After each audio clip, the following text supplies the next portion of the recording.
Welcome to me, where suspenseful, thrilling, and mysterious stories will draw you into a world where the lines between reality and fantasy seem to blur.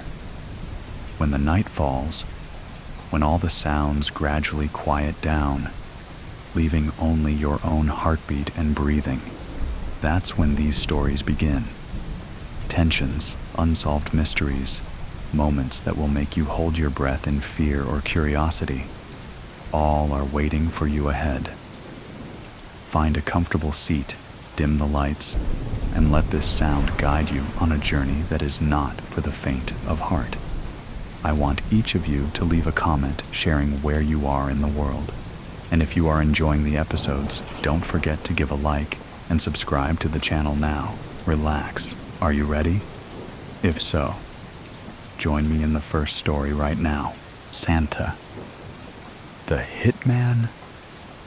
The hospice smells like antiseptic and failed dreams. A Christmas-themed air freshener dangles from the IV stand, swaying in time with my father's mechanical wheezing. It smells like cinnamon and regret. The fluorescent lights hum, drowning out the morphine's slow drip. Hi, I'm the man who never amounted to anything. The trophyless disappointment. If life is a race, I'm the guy who tripped in the first 10 feet and never got back up. 35 years old, still renting, and my most significant contribution to society is a viral video of me accidentally setting fire to a microwave burrito. That's me, proud owner of a pile of unwashed dishes and a credit score so low it could run for public office. I sit slouched in this corner, watching my dad suck on life like it's a particularly stubborn milkshake. He's enormous. Round face, round belly, round everything. A human snowman, melted into a hospice bed. The kind of guy who built his whole life on being likable. For 30 years, he played Santa Claus at the mall. Not just any Santa, mind you. He was the Santa. The one people drove 4 counties over to see.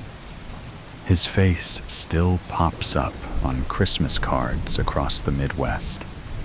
A local legend, a walking, jolly Norman Rockwell painting. And me? I'm the guy who gave him a $10 Amazon gift card for Christmas. You'd think that's why he's dying. The look he gave me when he opened it. He beckons me closer, his hand shaking like a rusty wind-up toy. Come here, kiddo. Yeah, sure, I say, dragging the chair closer. It screeches against the linoleum like its legs are fighting with the floor. What is it this time? Another story about how you single-handedly saved Christmas at the mall in '93. His laugh comes out like a wheeze caught in a blender. Then he stops, face turning deadly serious, eyes boring into mine. I've got a confession, kiddo. Something big. I lean back. Here we go again. Oh, great. Did you save Christmas again? He laughs, shakes his head. His smile, faint but still there, cracks like old plaster. No. Listen to me, kiddo. I killed people. I was a hitman. The words hit me like a sucker punch to the ribs. His eyes twinkle, with something far from Christmas cheer. For a second, I couldn't breathe. Not because I believed him, but because some part of me wanted to. Like, even in death, Dad had to be bigger than life.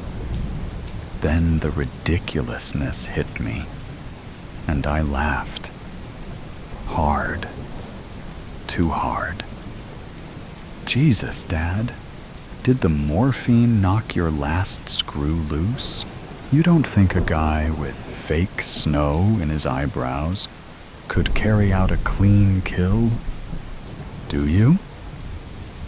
Dad's grin spreads like butter on burnt toast, his cheeks wobbling like he's auditioning for Jell-O's next ad campaign. I stare. Words feel stuck somewhere between my brain and my tongue, like traffic on the I-5 during rush hour. I've got a list of things I never expected to hear from my father. I love you. I'm proud of you. There's a secret trust fund hidden in the walls. But this takes the cake, and then assassinates the baker. You're messing with me, I finally manage. Is this one of those morphine fever dreams? Should I call the nurse? Blink once for yes.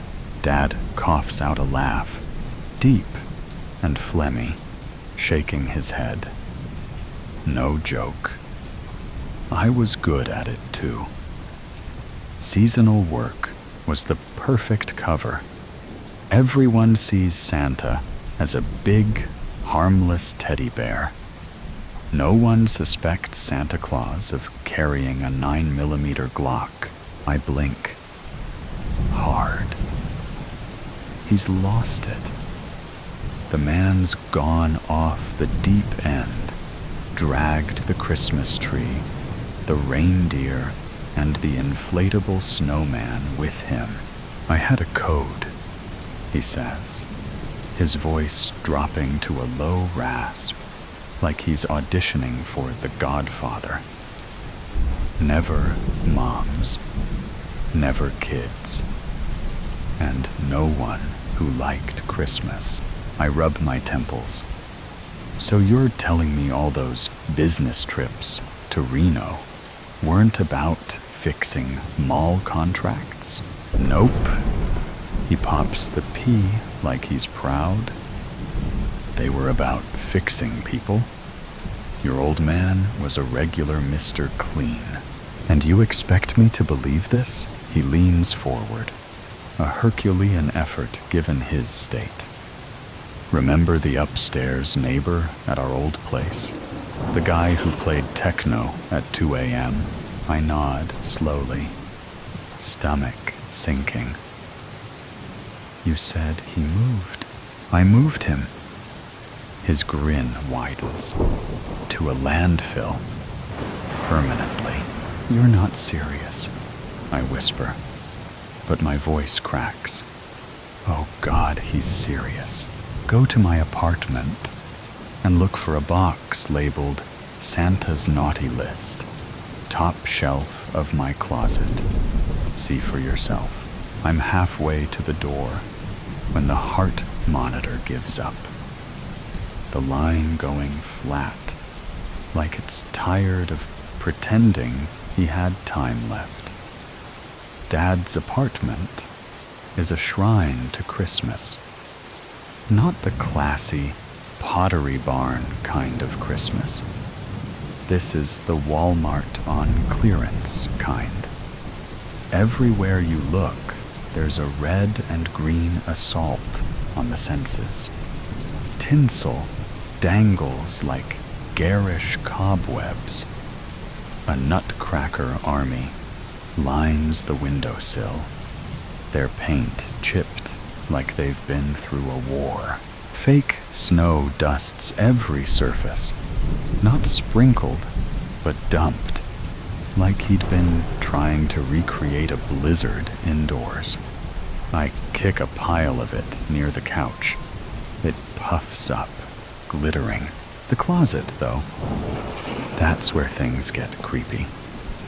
Rows of Santa suits hang in perfect order, sorted by decade. The 80s suits are polyester atrocities, faded red, like tomato soup, left in the sun. The newer ones are lush, rich velvets. There's even a Santa pimp cane leaning in the corner. Because, of course, there is. And the smell? That weird mothball meets candy cane funk.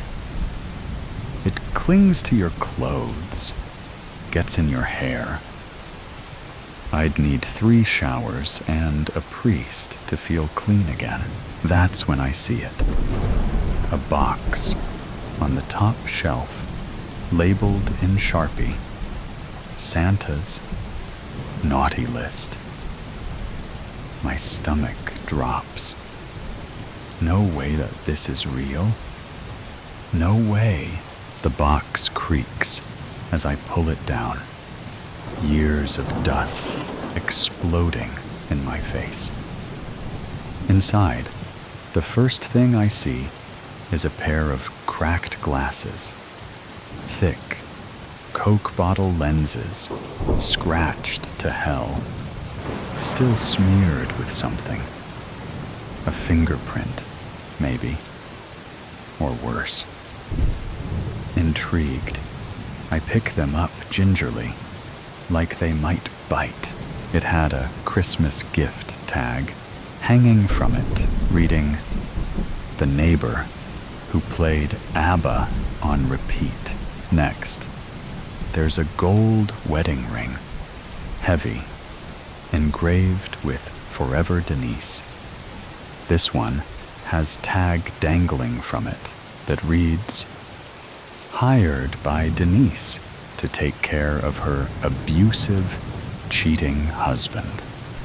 She gave me fresh baked cookies, still warm from the oven, too.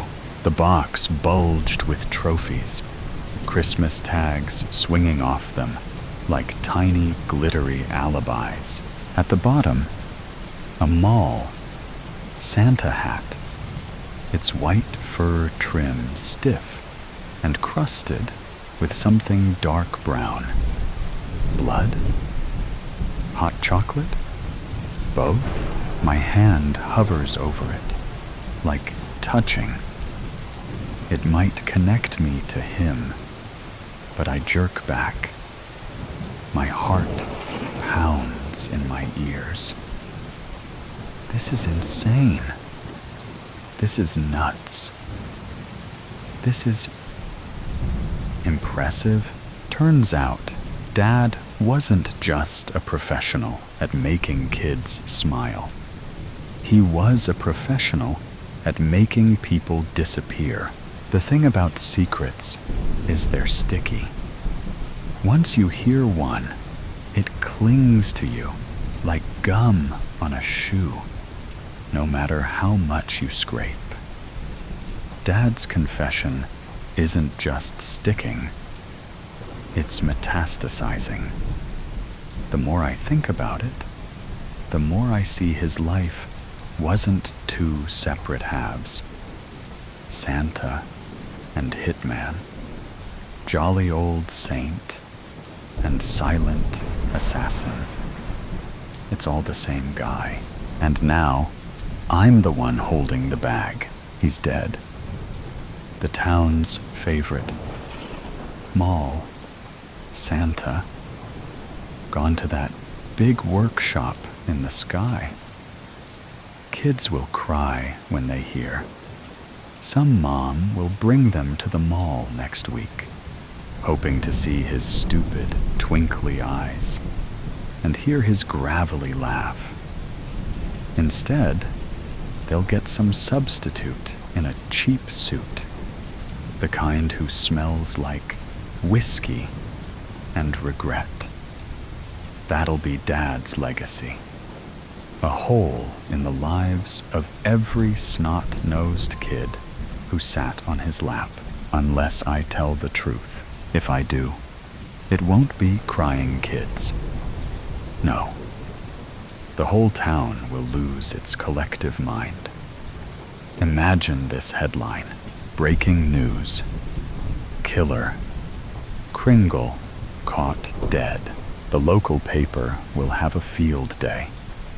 They'll dig up every photo of him, grinning in his red suit, surrounded by smiling children, and slap it next to words like murderer in bold block letters. The tabloids will pick it up.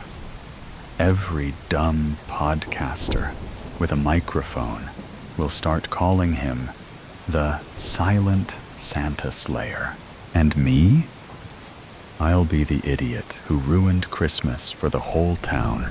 The funeral smelled like peppermint and formaldehyde.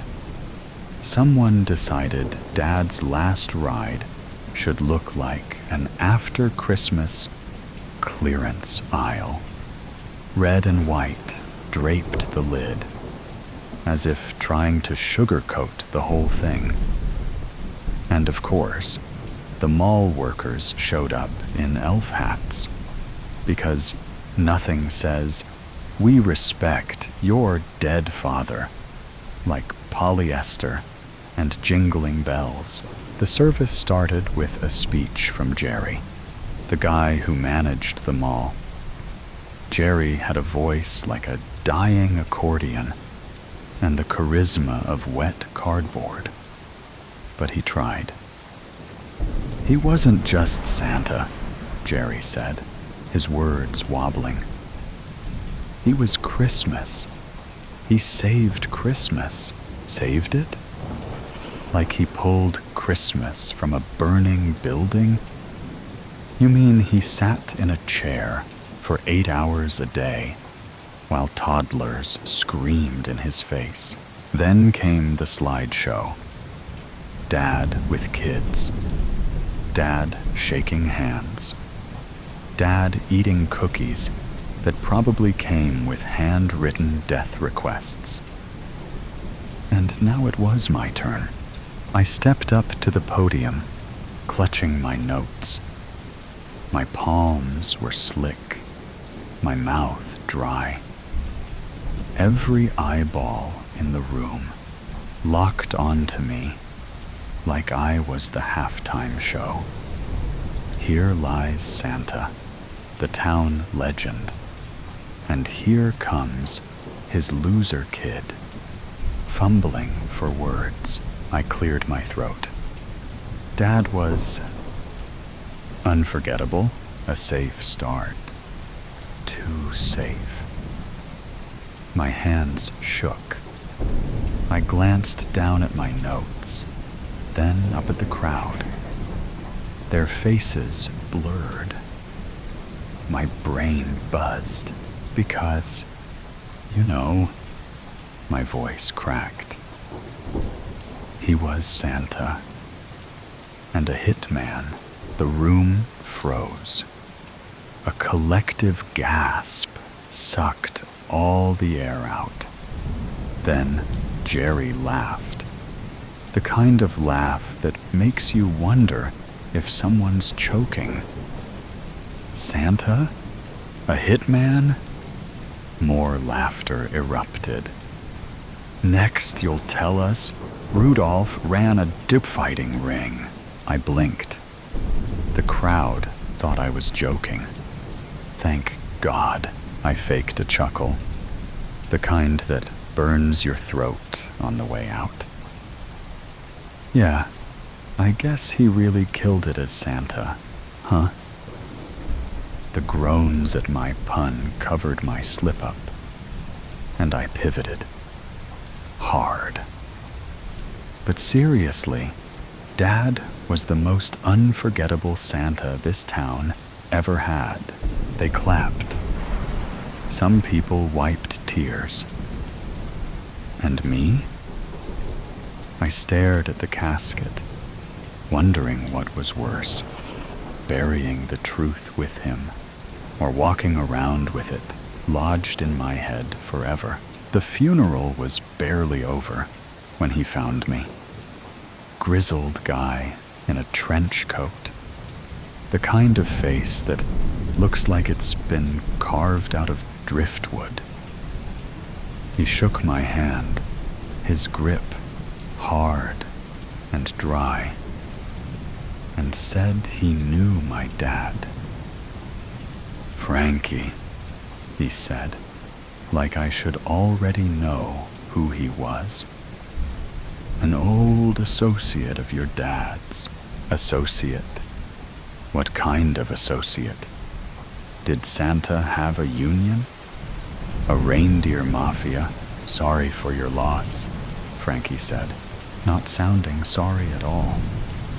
"Your dad was a legend, one of the best in the biz." "The biz?" I asked, the words tasting like sewer milk. Frankie smirked, like I'd just failed some kind of test. He opened his trench coat, not for a gun, or a bomb, or a flashing incident, but for a business card. The font was a little too cheerful, a little too Comic Sans for what it said. Kringle and Associates. Holiday solutions for your problems. I stared at it like it might bite me. "This is a joke, right?" Frankie leaned in, breath heavy with something cheap and lethal. "Your dad wasn't the only one," he said, his voice like gravel, rolled in honey. He pulled a candy cane from his pocket, twisting it between his fingers. "Seasonal work. It's got its advantages. Keeps things clean." He paused, watching me, waiting, like there was something I was supposed to say. "It's the perfect cover." Frankie smiled, teeth yellowed like a dog just pissed in the snow. He straightened up, sliding his hands into his coat. "Your dad always said you'd make a great Santa. You've got the look." My dad spent my whole life teaching me things I didn't realize were lessons. How to lie with a smile. How to disappear in a crowd. How to keep secrets. I always thought he was preparing me for life, but maybe he was just preparing me for this. Frankie's words hung in the air like cigarette smoke, clinging to my skin. I opened my mouth, but nothing came out. Frankie tipped an imaginary hat and walked away, disappearing into the kind of fog that makes you doubt he was ever really there. I looked at the card again, the words staring back like a dare. Kringle and Associates. Dad always said to find a job that suits you. But some jobs find you. In the distance, I heard bells, maybe wind chimes, maybe the Salvation Army guy packing up. Who knows? What I do know is that I hate kids. I love cookies, and I could probably pull off the beard. The above story ends, but the suspense and thrill have never stopped. Right here is another equally interesting story. Please continue listening. Just another dead girl. Underwater. Trigger warning. Implications of death, violence, and sexual harassment. By the time the fisherman finds me, I will have been dead for 33 hours, 6 minutes, and 29 seconds. 18 hours since the police declared me missing. 15 hours since Zoe told my biology teacher that my tent was empty, that I hadn't returned from the party we'd snuck out to the night before. Careful, quiet, every twig a possible snitch. It was exhilarating, our hearts pounding, the smell of pine and seaweed thick in the air, and the moon a perfectly curved sickle. Zoe held my sweaty hand and didn't let go until we'd passed the tents and joined the others by the lake. The music on someone's phone was turned down just low enough for us to make out Billie Eilish's raspy voice. One of the guys offered us a beer, kept cool in the pitch-black, lurking water. I remember thinking I couldn't tell where the lake ended and the forest began. The first article, published by a local newspaper, reads, "Promising high school student missing after night swim in lake." Shortly after, the Water Rescue Service and Fire Brigade take over the search. Dogs comb the area, their noses trailing through the damp earth. A human chain forms, people moving slowly through the woods, eyes scanning for any sign of me. Even a helicopter hovers overhead, its whirring blades slicing through the heavy, charged air. The search drags on for hours, stretching into the twilight. Yet the woods remain silent. The police begin to ask questions. When was she last seen? What was she wearing? Had she been drinking? Did she seem out of character? Angry? Sad? Suicidal? No, and no. She was singing. She was dancing. She seemed happy. When the fisherman finds my body, miles away from where I was last seen, certainty sets in. The autopsy reveals a hematoma on my head and purple spots behind my ears. The coroners examine the water in my lungs and confirm that I wasn't dead before entering the water. I died by drowning. My classmates are questioned again. Zoe claims to have left early, while I stayed behind with her twin brother, Tom, who has been in love with me since middle school. Tom's behavior strikes the police as odd. He insists he barely spoke to me, despite people seeing us leave the party together for a few minutes. When my body is examined, traces of Tom's skin are found on my clothes, trapped between the fabric layers. Still, Tom sticks to his story, perhaps because the truth would embarrass him for some reason. Or maybe he's just afraid of the questions that would follow and the scrutiny that might come with them. Tom is right, you know, in the broadest sense. We really only exchanged 3 or 4 sentences that night, but only because Tom's mouth was otherwise occupied with me. I had enjoyed every second of it, and looking back, I wish I'd given him a real chance, but I was too worried about what other people might think.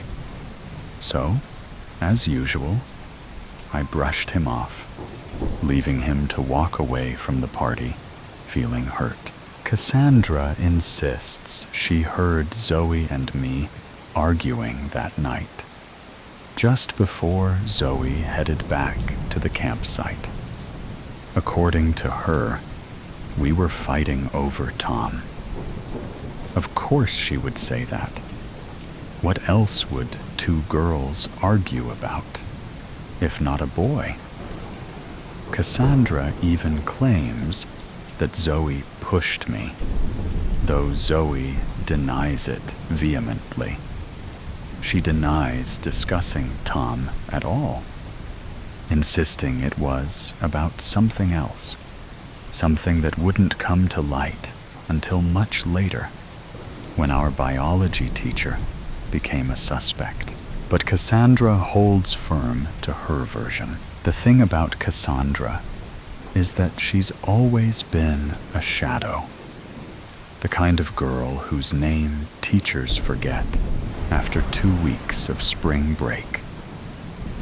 Kelly, Cindy, Carrie. Something with a Z, though, right? So, when she finally gets the chance to talk to the police and be part of the investigation, she jumps at it. Unfortunately, Cassandra isn't much help to the investigators. She leaves the party at 2 a.m., at just 40 minutes before I die, leaving me alone with a group of guys who've brought along some tranquilizers. Sitting next to them felt like being stuck in a fever dream, where Jacques Derrida explains quantum physics at a frat party. At some point, I decided it was time to head back. One of the guys casually asked if I needed someone to walk with me, and I said yes, but no one moved.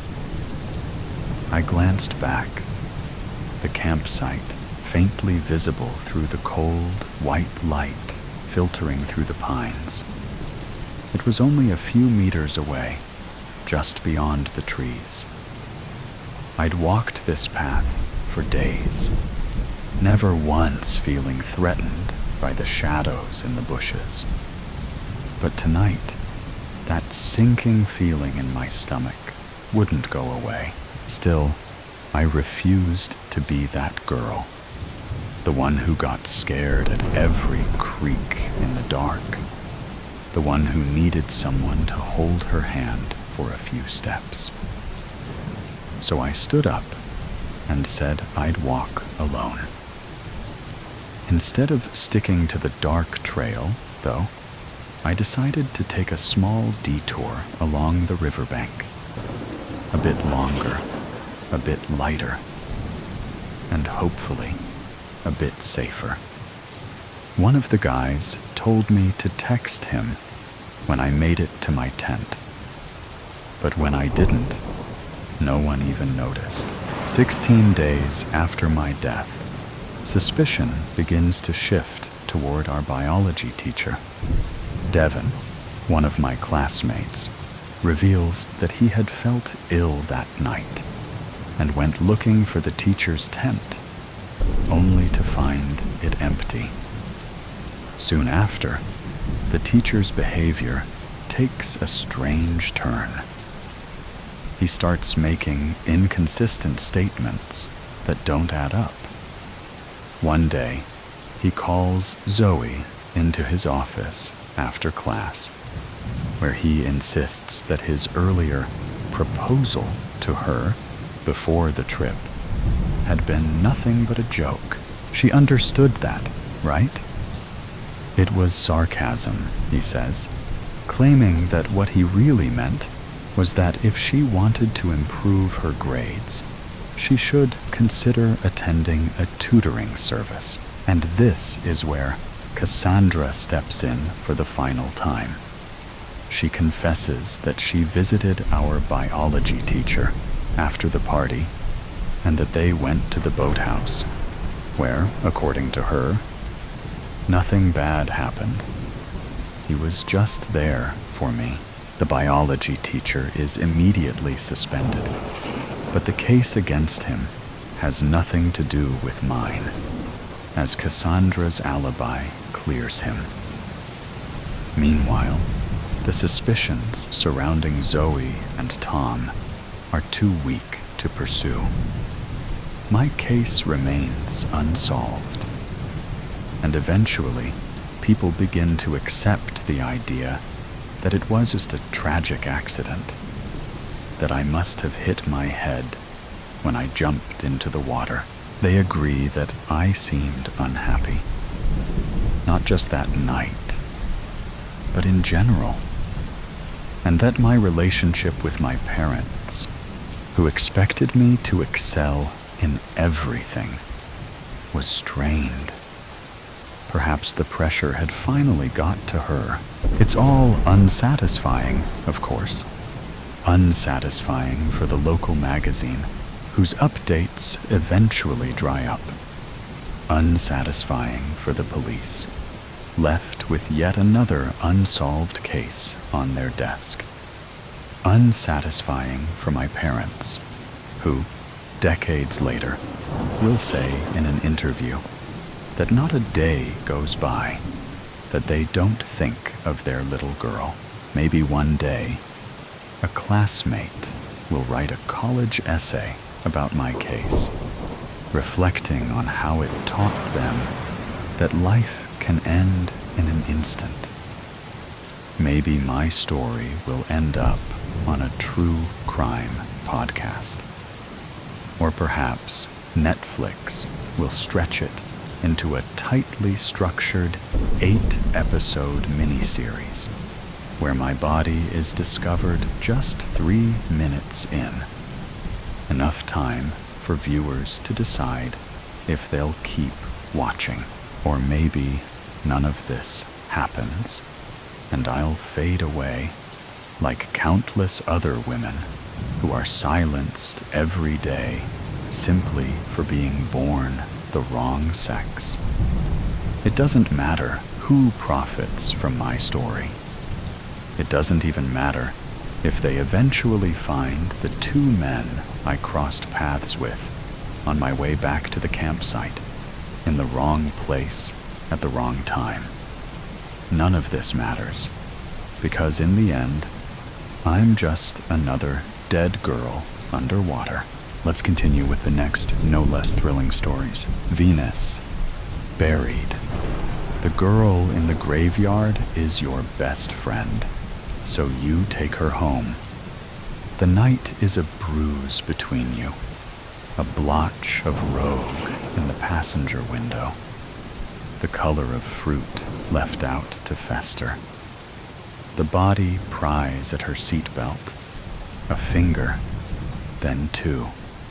The radio echoes static. The body shuffles in her seat. You study the face, the similar slice of jaw, the nose humped from where a baseball had hit her at 12, just slightly off-center. The skin like a rain-licked plastic bag, the stink of musk and sulfur. You want to look away, but you cannot. She's so beautiful, even like this. Your headlights rake warbled slits through the dirt road, a yellow like jaundice. Your hands are stiff from the cold, your lips cracked.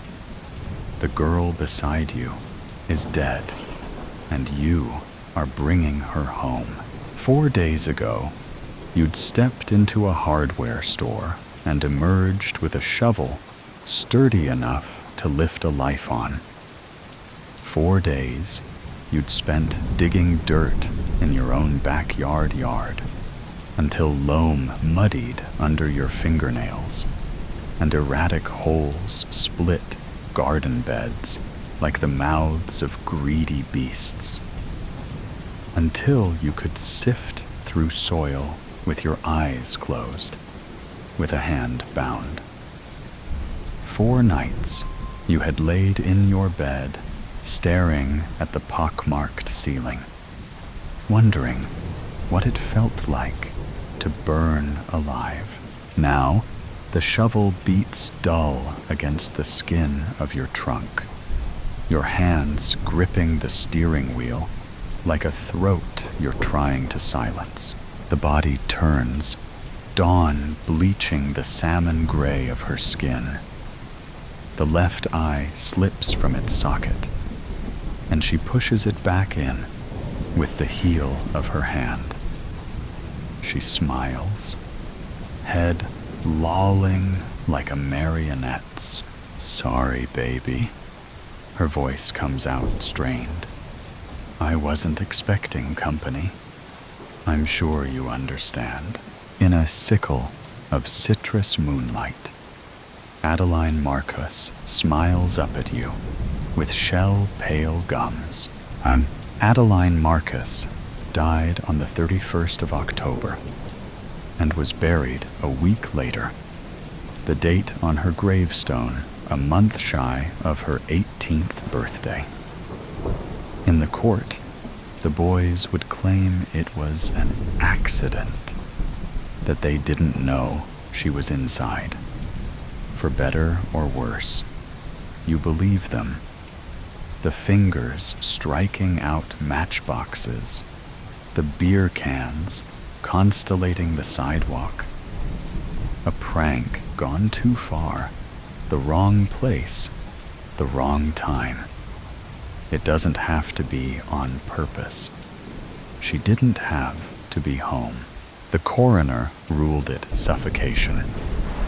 But all you can imagine is flame like a stiff palm, striking over and over. Adeline had crawled from the mouth of the home on her hands and knees. She was dead by the time she reached the pavement, her Sunday dress singed up to her knees, the dress you knew well enough. Either way, the boys were left with 25 to life, and the Marcas were left with a dead daughter, a ring of ash like chalk on the pavement.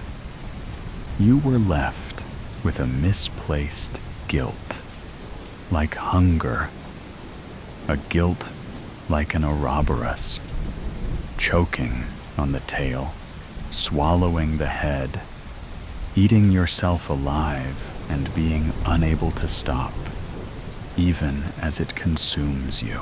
Because this wasn't the sort of thing that happened to good people. You watch water curl down your shower drain, carrying with it mortuary makeup, kaleidoscopic insects, and jasmine bubbles. Strings of dirt stretched out like sinew. The body's head rests on her knees, vertebrae needling through her back like a line of molars. The electric lights wash her green, dark veins rooted under brittle skin.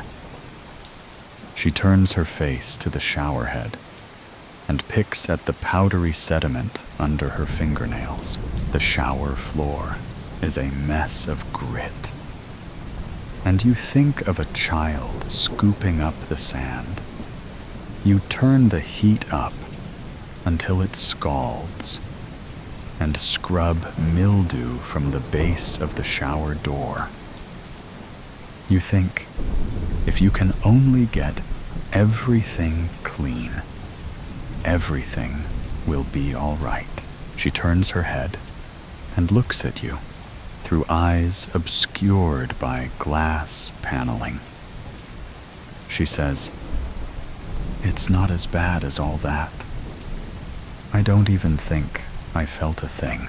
But she says it through lips the color of spoiled plums, so the sentiment doesn't ring true. You lift threadbare towels from the bottoms of your linen closet. You walk 3 times around your block and return to a corpse sat on your sofa like she has nowhere better to be.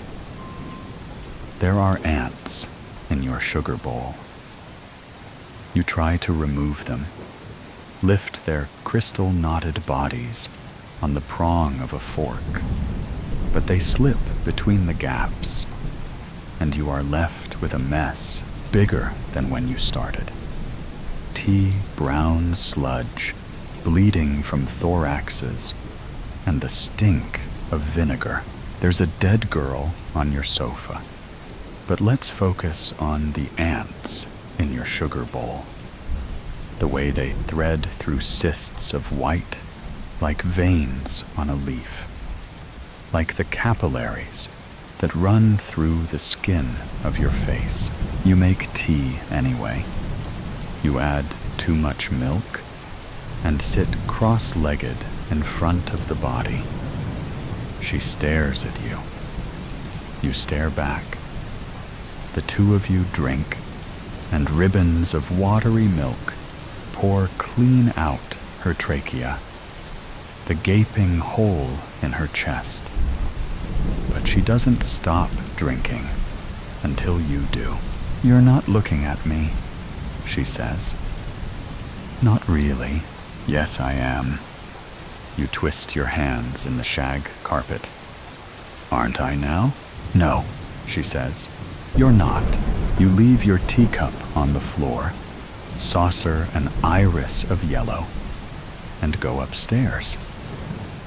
You take 2 cigarettes from the carton squashed on your father's desk, and then think better of it.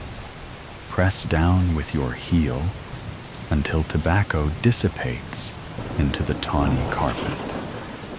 You change your bed sheets twice. Eggshell white. No, gray with peonies. You make a second cup of tea. When you get back to the room, the body is still there. You are looking at her. You are not looking at her. "Do I disgust you?" she says. "No."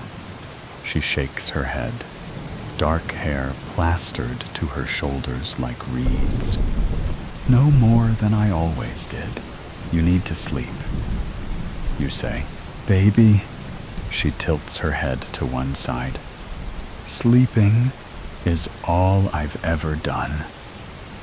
The last time you saw Adeline Marcus alive was in the back of a stranger's car, parked on a stranger's street, with the taste of a stranger's tequila fresh between your lips. You were never too built for parties, so the outcome was a pair of girls who looked like they were playing dress-up. Blousy dresses with sleeves like a nun's, thrift store necklaces noosing your necks, shoplifted lipstick, which she hid beneath her mattress, more wax than pigment. But in the citrus peel of street lights, in the low trill of distant music, the two of you looked beautiful.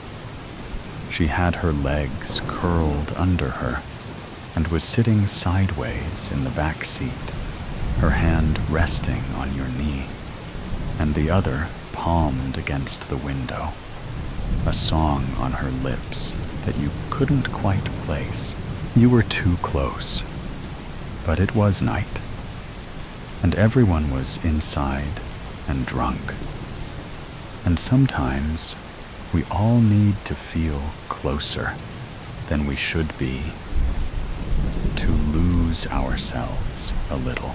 The song melted on her lips, swallowed into the limp press of salvia and booze, and you said something like, "I think I should go home now," and she said something like, "Have another drink."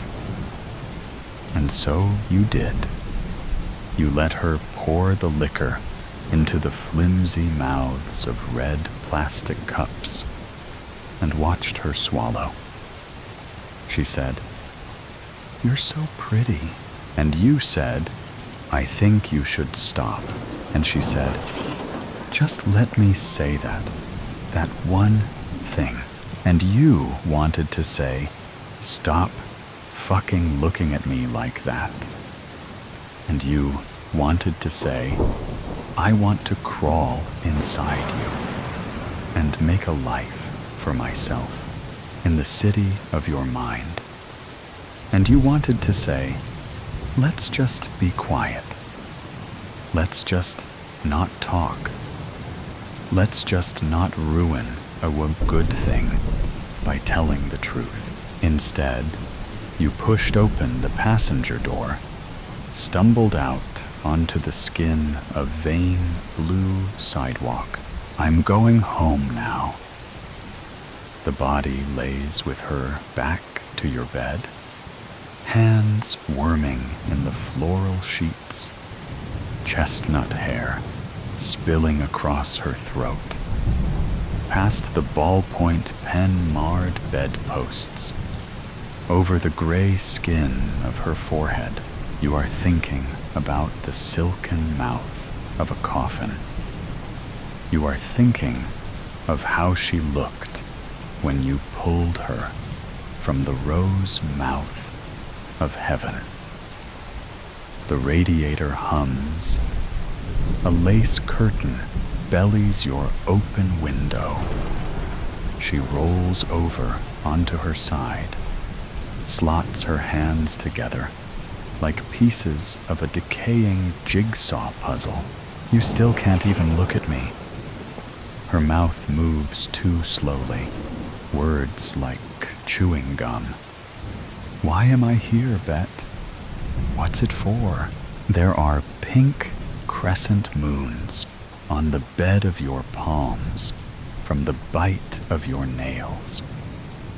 She pulls her knees to her chest, and a bone cracks. She pulls her knees to her chest, and a molar tumbles from between her keyhole lips. You can only love me when I'm not here. You can only love me when there's nothing left to love. You press your cheek to the cool spread of linen beside her. You listen to the steady beat of your heart, the way you can feel it in your fingertips. Entirely singular. Don't tell anyone. You say, did you want it to die with me, Beta? She shifts, and her hair falls against the nape of your neck. Were you glad it was silenced? Don't tell anyone. You say again. She sighs, lays herself back down, so you're face to face. Crooked nose, eye pulling from its socket. The onset of gray-green decay wreathing her jaw. The smell of soil and rot and cicada-heavy nighttime. Who could I tell? She brushes your hand. I'm not really here. And suddenly, you can imagine it is your fists splitting beer cans in two, like overripe fruit. It is your fingers on the matchbox, your fingers striking out. But you both know the house would still be on fire. And you both know you'd leave alone. You take her hand. You put your face in the crook of her neck and beg forgiveness from a ghost, witness to my own funeral. The darkness came first, then awareness. Not the gentle awakening from sleep, but a violent snap into consciousness, like a circuit suddenly completing. I existed, suspended in perfect blackness, my mind racing while my body lay still as carved stone. Something was wrong, terribly wrong. I couldn't move. Yet I wasn't suffocating. Instead, I existed in a state of suspended animation, my consciousness trapped in an immobile shell. Voices filtered through the darkness, muffled at first, then gradually clearer. A somber baritone resonated above me. Russell Mercer was a man of passion and conviction. In his 47 years, he touched many lives with his generosity and spirit. My name, my age, my eulogy. Panic surged through my mind like an electrical storm, but my pulse remained undetectable. I was at my own funeral. The realization crystallized with horrifying clarity.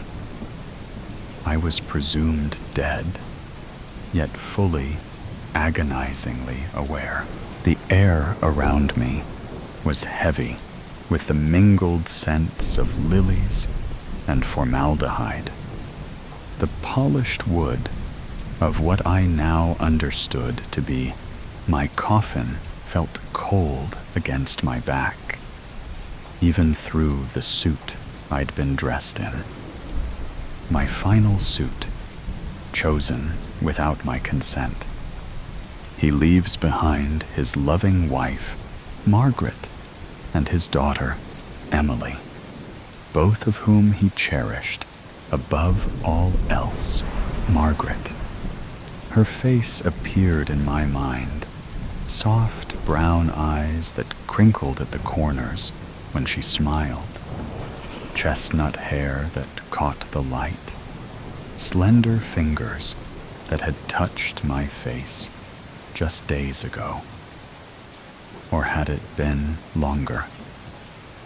Time had become fluid, unreliable.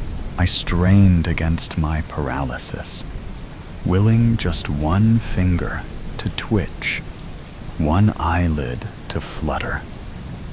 Nothing. My body remained a prison of flesh, unresponsive to my desperate commands. As the prayer ended, footsteps approached. The coffin creaked slightly as someone leaned over it. A drop of moisture, a tear, fell onto my cheek and slid down to my ear. I couldn't even flinch at the sensation. "Oh, Russell." Margaret's voice choked with emotion. "I'll miss you so much." Her words should have comforted me. Instead, they sent a chill through my paralyzed form. Something in her tone, some subtle note beneath the grief, registered as wrong, like an instrument slightly out of tune, not enough for most to notice, but jarring to those who knew the true sound. Memory flickered like a faltering flame. The night before, what I thought was my death. Margaret bringing me a glass of whiskey, the unusual bitter aftertaste, the creeping numbness that had started in my fingertips and spread inward, my heartbeat slowing, her face watching, not with horror or concern, but with patience. The tranquil passage process is revolutionary, a professional voice explained above me. Dr. Howard, I presumed, the mortician from Serenity Gardens Memorial. The synthetic preservation compound allows natural death processes to conclude while preventing decomposition. The funeral home's specialization in this advanced method now seemed like cruel irony. I was trapped in the midpoint between mortality and preservation, held in stasis by chemicals that maintained my appearance, while my consciousness remained horrifyingly intact. And you're certain he's gone? Emily's voice. My daughter. 24 years old. Analytical like me. Suspicious of convenient truths. Even in my state, pride flickered within me at her questioning tone. Standard protocol requires a 24-hour waiting period before final sealing. Dr. Howard continued. It's mostly tradition, of course. We'll complete the preservation process tomorrow morning, 24 hours. A window of opportunity. That's thoughtful, Margaret remarked, her voice tight. Though I can't imagine why we'd need to wait. The scent of her perfume, vanilla and amber, drifted over me as she leaned closer to the coffin. I felt her fingers brush against mine, a feather-light touch that arranged my hands more perfectly over my chest. The law requires it, Dr. Howard replied, his tone professionally neutral. State regulations for the tranquil passage method are quite specific. I heard Margaret's slight intake of breath, so subtle that only someone who had shared a bed with her for 15 years would recognize it as frustration. The paralysis from the tetrodotoxin. I was certain now that's what she had used. Left me unable even to regulate my awareness. I couldn't sleep, couldn't drift into unconsciousness to escape this nightmare. I could only think, remember, and realize with growing horror what had happened. A door opened. The sound of high heels clicking against the floor grew louder, then stopped beside my coffin. Russell. Margaret's voice, no longer performatively grief-stricken. I need to make sure you understand why this is happening. Her fingertips traced the edge of the coffin, inches from my face. You never truly saw me, did you? Always focused on your own needs, your own desires. 15 years in your shadow, adjusting myself to fit your expectations. Her voice remained quiet, controlled. Did you know I started painting again last year? No, you didn't notice the studio I set up in the garage. Just like you didn't notice when I stopped loving you 3 years ago. Her words sliced through me more effectively than any scalpel. I hadn't noticed. I could have just left, she continued, her voice thoughtful. Divorce is so common, isn't it? But then I'd get half of everything at best. This way. She paused, and I could almost see her smile. This way, I get it all. The house, the investments, the insurance, a fresh start. The funny thing is, she continued, her voice dropping to a near whisper, no one will ever suspect. Your high blood pressure, your family history of heart problems, everyone saw this coming eventually, just not quite so soon. 24 hours, she murmured. Then it will be over. I'm sorry it has to be this way, Russell, but I've waited long enough for my life to begin. Time distorted in the coffin. Only the subtle changes in ambient sound gave me any sense of time's passage. The paralysis was absolute, yet paradoxically, I felt everything. The slight pressure of the coffin's padded interior, the unnatural stiffness of my starched collar. Most of all, I felt the crushing weight of Margaret's betrayal pressing against my chest more heavily than any physical constraint. The sound of the funeral home's front door opening interrupted my thoughts. Multiple footsteps approached my room. "I just want to see him one more time." Emily's voice, tight with emotion. "Before tomorrow." "Of course, Miss Mercer. Take all the time you need."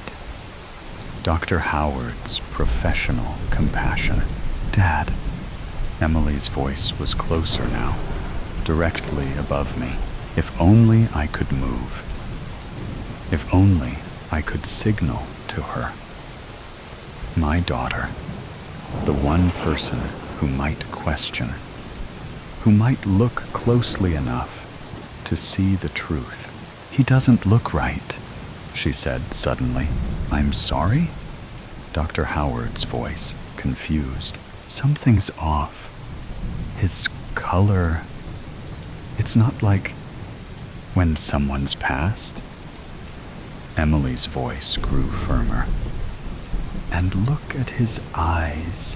The eyelids naturally settle in a slightly open position sometimes," Dr. Howard explained. "We generally close them fully before the final preservation." "No, it's not that. I swear they moved." My consciousness surged at her words. Yes, Emily. Look closer, Miss Mercer." Dr. Howard's voice was gentle but firm. "I understand this is incredibly difficult. Many people experience these moments, seeing what they wish to see." "I'm not imagining it," Emily insisted. "Something's wrong. Dad had this thing about being buried alive. It was like a phobia for him. He made me promise I'd always check, always be sure." She was right. After reading Poe as a teenager, I'd developed an irrational fear of premature burial. The bitter irony of my current situation wasn't lost on me. "I want another doctor to look at him." Emily's voice cracked slightly. "Please, just to be sure." "That would be unusual," Dr. Howard said carefully, "but not impossible. However, we would need next of kin approval. That would be your mother." "Then call her," Emily said. "Call her right now." The sound of a phone being dialed. Rings echoed through the quiet room. "Margaret Mercer." My wife's voice, slightly surprised. After brief explanations, Margaret's voice acquired a careful neutrality. "Emily," she finally said, softly chiding. "You're traumatized. We all are. But this isn't healthy." "Mom, please." "Dr. Howard," Margaret interrupted. "Is there any medical reason to believe my husband isn't deceased?" "No, Mrs. Mercer. All standard protocols were followed." "Then I think we need to accept reality and allow the grieving process to proceed naturally." The call ended. I felt a surge of desperate hope as Dr. Howard moved closer to the coffin. "I'll perform a standard examination," he explained to Emily. I felt his cool, gloved fingers press against my neck, searching for a pulse that the tetrodotoxin had rendered imperceptible. He lifted one of my eyelids fully.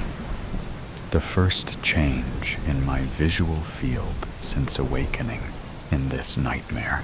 This was my chance. If any part of me could move, any minute twitch or dilation, now was the moment. Pupillary response is absent, Dr. Howard noted clinically. No sign of cardiovascular activity. No! I screamed within the prison of my mind. I'm here! I'm alive! Wait! Emily's voice was sharp. Do that again. Check his eyes again. Dr. Howard obliged, lifting my eyelid once more. I swear I saw something, Emily insisted. A tiny movement.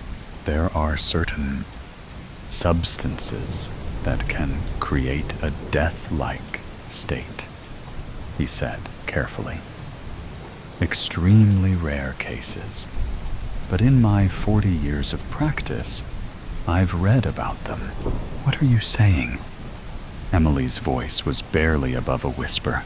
Given your concerns and certain subtle anomalies I'm observing, I believe we should delay the final preservation process until we can conduct more thorough tests, just to be absolutely certain. In the stillness of my paralysis, a spark of hope flared to life. I was alone with Dr. Howard. After Emily left to make arrangements for additional tests, he had remained in the viewing room. Mr. Mercer, he finally said, his voice low and measured. If you can hear me, I want you to know that I suspect what might have happened to you. In my younger years, I worked briefly in Haiti, he continued. I witnessed cases there, substances that could induce states virtually indistinguishable from death. Tetrodotoxin is one such agent. Yes, my mind screamed. That's it. The door opened. The familiar sound of Margaret's heels approached. Dr. Howard, she said, her voice carefully modulated. I'd like a word.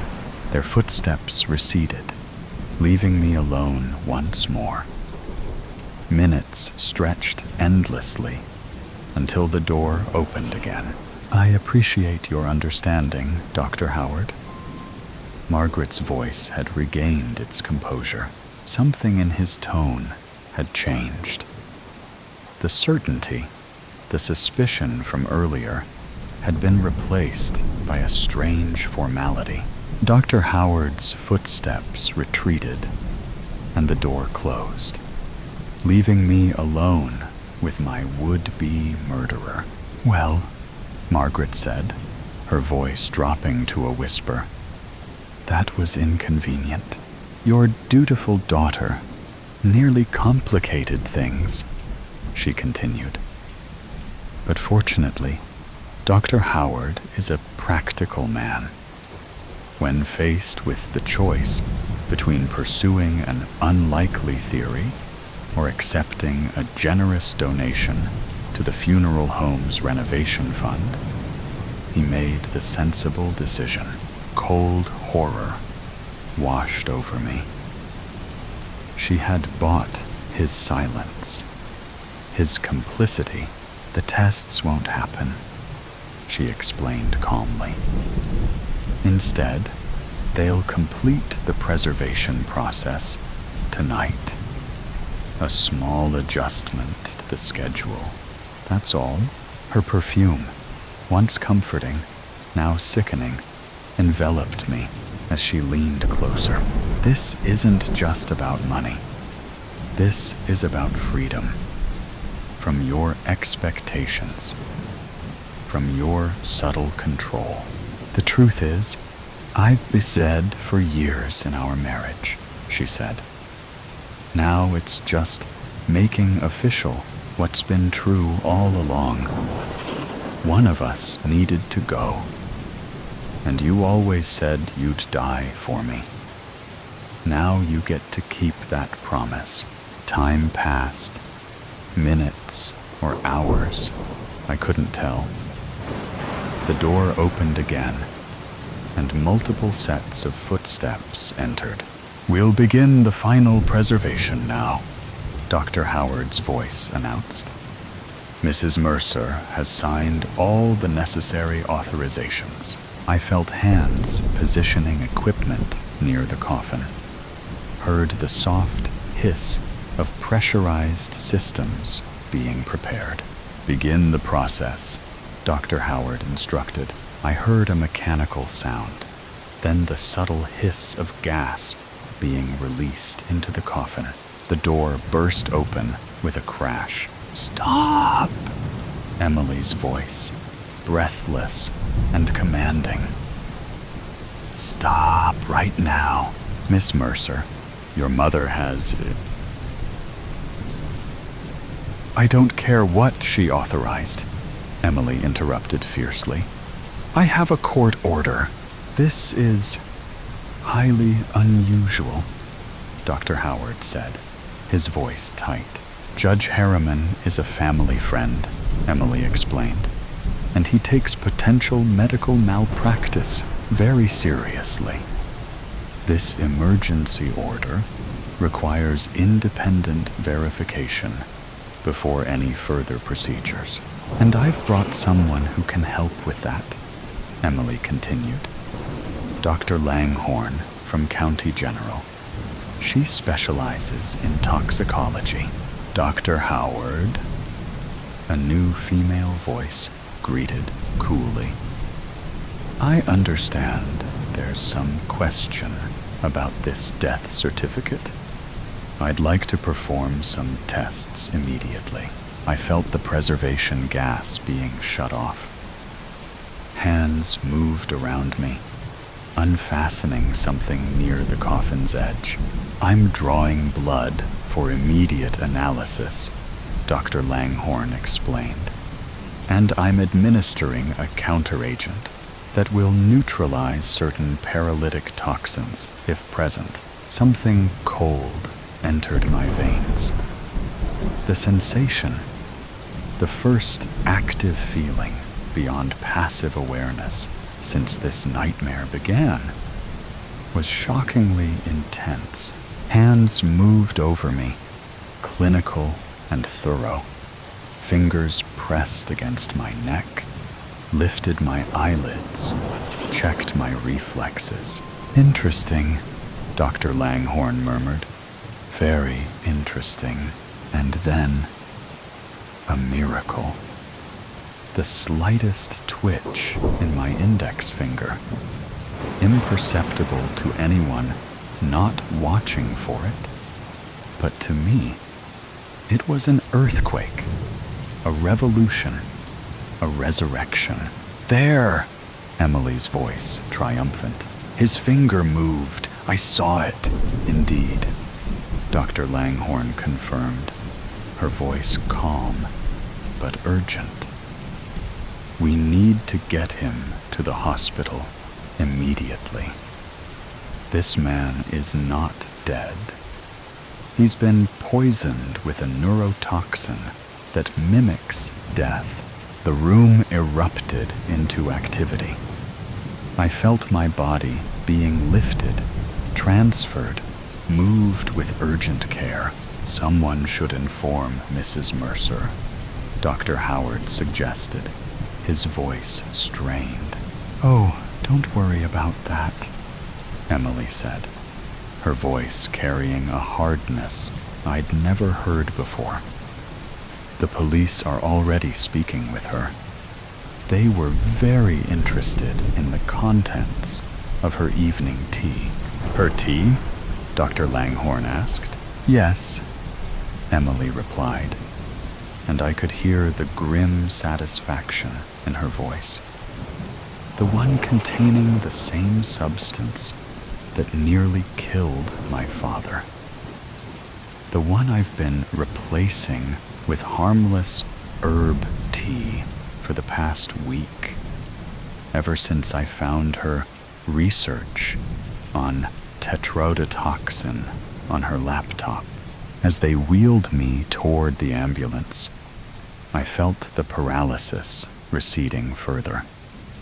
A finger twitch became a hand flexing. An eyelid flickered. My lungs expanded slightly more with each breath. I was coming back from the dead. And Margaret was going to a cell. Justice, like life itself, sometimes hangs by the thinnest of threads. But when that thread holds, resurrection is possible. Just when you think all the weird stuff has been told, the next story will make you think again. Goodbye, Mary. It's funny how I spent my whole life forming relationships, working, trying to be a good person, and building something out of nothing to feel safe, secure, and happy. It's even funnier how it all went away in a matter of few days. A few days that rocked my world, ruined all my foundations, and forced me to take steps I would never imagine to have to take. My black boots slightly sink in the mud, and I swear at myself that I chose this specific day for such an unimportant matter. Didn't the weather predictions say it will rain all night? Maybe. I haven't paid much attention to things so trivial. I fix my black coat, seeing it has lifted slightly in the corner, and feel a cold breeze wash over my bare legs. I should have worn leggings or at least tights, but I couldn't find any black ones. And surely I should not be wearing any other color to the funeral. It's hardly a funeral, though. I am the only person here watching the freshly dug ground and the sun reflecting stone gravestone. Marianne Robinson, the grave says. Her date of birth and death are also engraved, but no other message, like others have. There are no loving daughter, or she left us too soon, or some cheesy poem quote about inevitable death and the horror of young people dying. She was only 26 years old.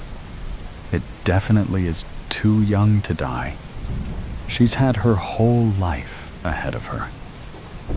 And now, she's buried on some old, almost abandoned cemetery where no one will visit her, bring fresh flowers, or tend to her grave. Marianne was a fearful person. She was too scared to stand up to her toxic manager at work and let them bully her. She was in a relationship with a man she didn't love because being on her own terrified her. She never voiced her feelings, fought for what she believed, or chased her dreams. She was living an anxious life and never tried to change it. I sit down at the bench just a couple of steps away from the grave, and I keep looking at the stone as if it is going to speak to me, give me some words of comfort or reassurance. But nothing comes my way except the cold wind, a not very warm sun flashing my eyes. I take a deep breath and put my hands on my knees. You had it coming, I almost whisper, not wanting for my words to be stolen by the wind and scattered across the land. You very damn well had it coming, and you know it. Saying it doesn't ease my hurt. If anything, it makes me more angry. Because it is true, you should have quit it when you had a chance. It is too late now, I guess. I take another deep breath, trying to calm down my emotions. The sun hides behind the miserable clouds, and the windy breeze feels even colder now. My whole body shivers in response, and muscles tense up. A mostly cloudy and cold day is a perfect setting for funeral. Makes it easier to leave the graves behind and dive into the warmth of a car or a house. But not me. I can't leave just yet. Not until I finish what I started. Marianne lived in a belief that if she consciously stayed out of trouble and allowed people to walk all over her, she would be at peace. It worked for a while.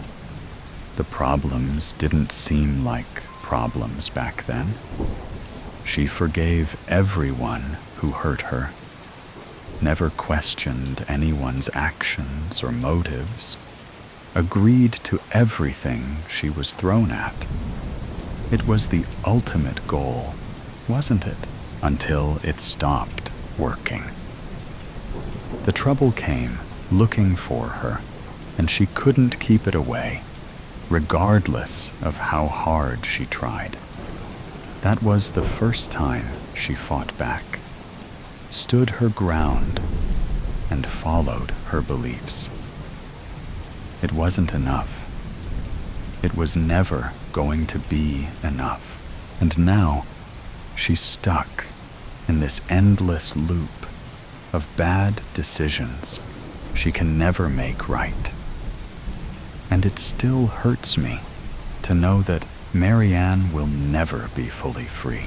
I glance at my purse that I placed next to me on the bench and swallow hard, feeling my anxiety rise once again. It has to be done. I remind myself, hoping it will bring me some courage. It doesn't, but it was worth a try.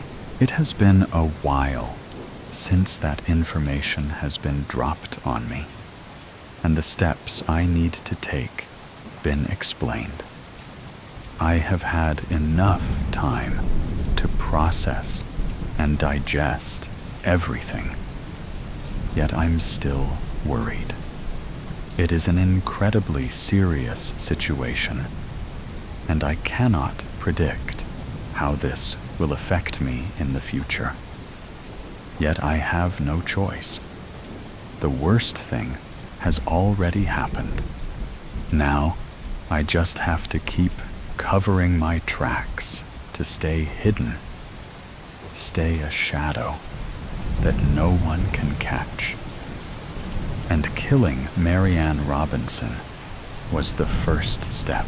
I reach for my bag, take out her passport, and a small, handheld shovel. The top corner of the passport is already snipped off, as per the instructions from the government received when I registered Mary's death. The next steps seem easy to make, but yet feel the hardest. They feel final, as if killing someone is not final enough. Reluctantly, I open the passport and look at the photo.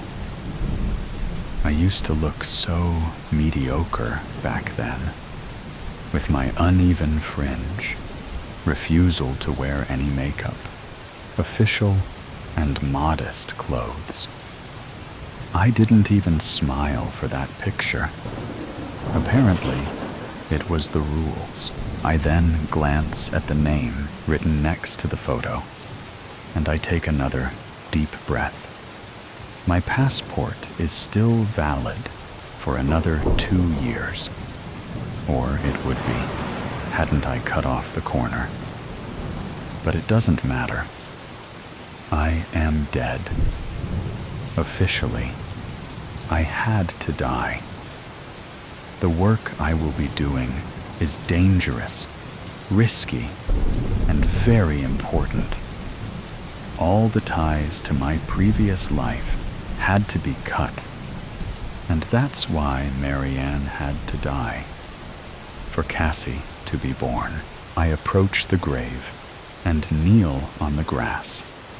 With a pounding heart, I dig a foot-deep hole into the fresh ground and gently place the passport there.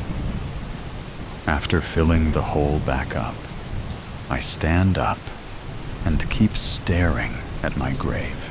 "Goodbye, Mary," I whisper, with a single tear rolling down my cheek. I don't wipe it. I allow it. The above story has ended. Let's listen to the next story. Behind the Cerulean Door. Summer. Vlog. Part 1. Uploaded June 20th, 2024. Video transcript. Hey, guys. Cassie here. Today is the first day of my songwriting retreat. I've just arrived at the cabin and absolutely love it. I'm so excited to bring you along on this summer journey with me. This cabin is exactly what I need.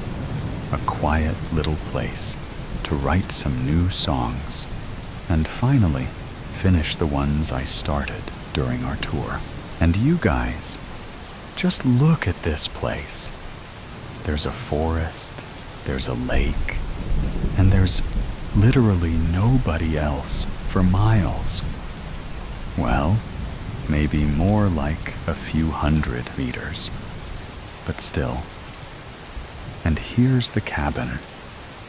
Doesn't it look cozy? I mean, sure, on the outside, it's a bit worn down. The landlord said he just inherited it and hasn't had enough time to fix it up. But guys, the main treat is inside. Let me show you, okay? Here we are. I love this rustic wood paneling and the floors. And, oh my God, these windows, they're huge. So much light. I didn't expect a cabin this far north to have such big windows. But I guess the original owners mostly used it in the summer. Though there's a really lovely fireplace too. But I have no idea if it still works. And drum roll, please. Here's the star of this humble abode. This old, trusty, upright piano. You guys, I'm so happy I found a cabin with a piano. There's just something special about writing music on a real acoustic instrument. It feels so much better than any electronic keyboard. It's like the older the instrument is, the more stories it has to tell, you know? But I did bring my portable MIDI keyboard, just in case. This piano is probably way out of tune, but I'll try to fix it. I think I'm gonna set up my laptop right here on this coffee table so I can put some mics near the piano and record my songwriting sessions. Now, here's a small kitchen area. There's running water and everything, and I've already stocked the fridge. Gosh, these windows. Can you imagine how nice it's gonna be to make a cup of coffee in the morning and just sit here, looking at the lake. Anyway, let's get on with the tour. Over here, we've got a door to what I'm guessing is a storage room, or maybe a shed. Not sure. But look at this color. What do you call it? Teal? Or cerulean, maybe? We should totally paint our studio back home this color. I really like it. But in any case, it's locked. The landlord said he doesn't even have a key, so I guess we have a little mystery on our hands. Okay, and here's the bedroom. Not much space here, and I can barely stand straight in this corner, but it's so cozy. Kinda like a hobbit hole. I've started unpacking already. Sorry for the mess. Now, let's go check out the lake. Oh my gosh. It smells amazing out here. I wish you guys could smell it through the screen. It's like pine trees, fresh grass, and a cool breeze from the lake. And listen, can you hear the birds? Not sure if the camera mic is picking it up, but I hope you can. I know I'm gonna spend so much time down here, drawing inspiration from nature. Anyway, I'm gonna settle in now, play some piano, well, maybe try tuning it first, and I'll check in with you guys soon. The reception here is kinda spotty, but I'll do my best to post regularly. See you soon. Bye. Summer Vlog Part 2 uploaded June 21st, 2024. Video transcript. Hey guys. So, it's my second day at the cabin. Last night, I stayed up way too late working on a new song. And I guess my brain didn't fully shut off when I finally went to bed. 'Cause I'm pretty sure I dreamed a melody. Isn't it funny how our minds work? Sometimes I hear a song in my sleep. And in my dream, it's the most incredible thing I've ever heard. But when I wake up, it's kinda meh at best. Or worse, it's not even my song at all. Just something I heard before. But every now and then, I do get a real song idea from my dreams. Honestly, even when I'm awake, it feels like songs already exist somewhere out there. You know? Like when I'm really in the flow, inspired, or whatever you call it. It's like the music comes to me, and I just have to write it all down before it slips away. Weird, huh? Other times, it's more like solving a puzzle. I have all these pieces.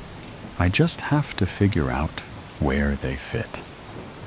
And when I find the right spot, it just falls into place. Maybe there's a place where all the songs and stories live, and we're here just to write them down. Who knows? Anyway, enough of my rambling. I tuned the piano as best I could. A couple of keys are still slightly off, but I didn't want to push it and risk breaking something. It's good enough for now. All right, I'm gonna go write down some new song. You guys have a good one, and I'll check in with you soon. Bye. Summer Vlog Part 3 uploaded June 23rd, 2024. Video transcript. Okay, guys, This is weird. Remember how I said I dreamed of a melody? Well, now I'm not sure it's just a dream.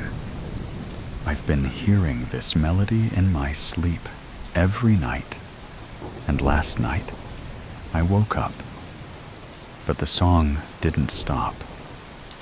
I still could hear somebody or something humming it. It was really soft, but it was definitely there. I tried recording it, but my mic didn't pick up anything.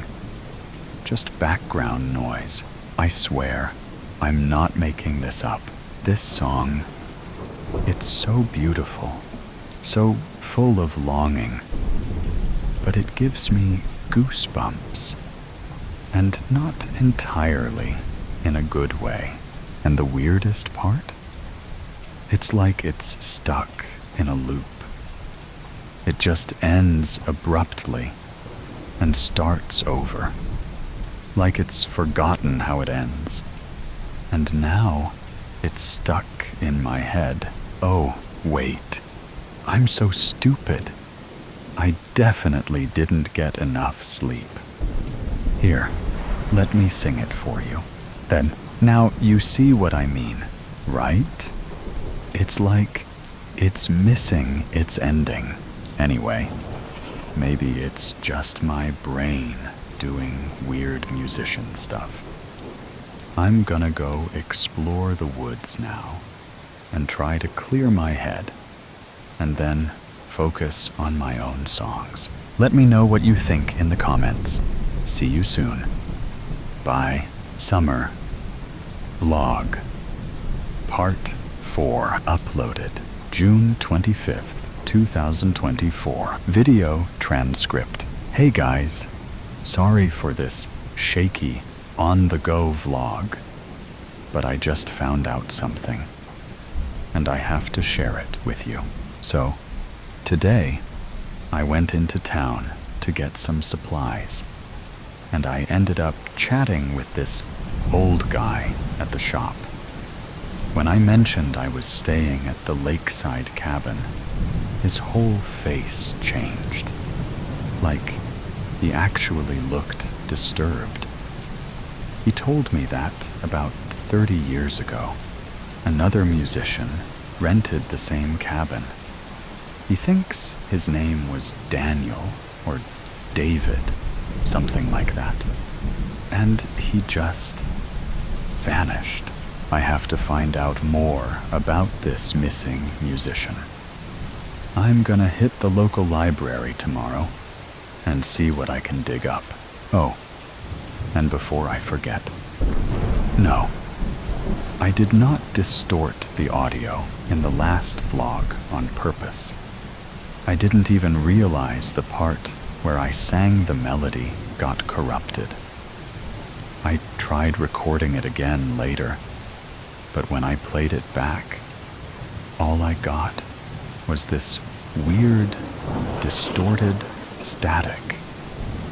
And after the third try, the electricity actually went out.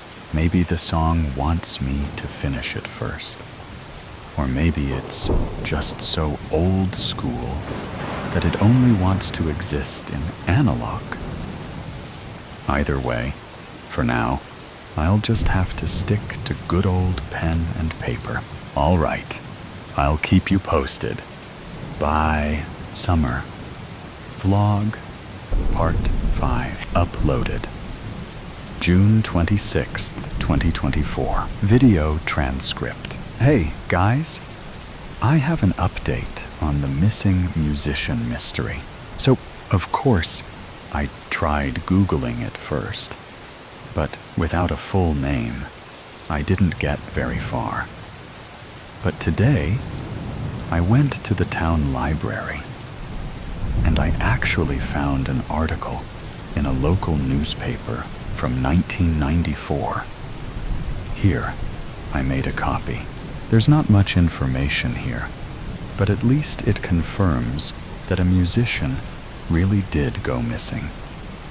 His name was Daniel Hart, and he disappeared in July 1994. From what I can tell, the police didn't search for him too hard, since he was a touring musician and wasn't from around here. They figured he just moved on. But here's the weird part. The article says that all his belongings were left at the cabin, including his guitar. Now, show me a musician who would willingly leave their instrument behind. I also talked to the librarian, this super stern elderly lady, and she actually remembers Daniel. He came by a few times to research local history and culture. She told me he always seemed to have his head in the clouds, and I think when I was leaving, the lady mumbled something like musician's curse, but I'm not totally sure. Not creepy at all, right? Now, about the melody, I transcribed it into sheet music and have been working on the ending. I've been writing down every option I come up with, but nothing fits yet. But there's something wrong with my notes. I don't think I wrote some of these variations in my notebook. I remember the versions I had in my head, but on the page, they're different. I don't know. Maybe I screwed up and made a bunch of mistakes when I wrote them down. Or maybe I'm just going crazy, like some of you suggested in the comments. It looks like my handwriting, but it's hard to tell with just the do and lines in the notation. And these cadences feel more than just incompatible with the main melody. They feel wrong, almost sinister. Honestly, the fact that I don't remember composing them freaks me out even more than Daniel's connection to the cabin. Summer Vlog, Part 6, uploaded June 28th, 2024. Video transcript. Guys, look. I just noticed this page sticking out from under the locked door. I swear it wasn't there before. Let's see. Oh, wow. It's the song. But, there are a couple more bars added at the end. It looks old. And the handwriting isn't mine. Do you think it's Daniel's?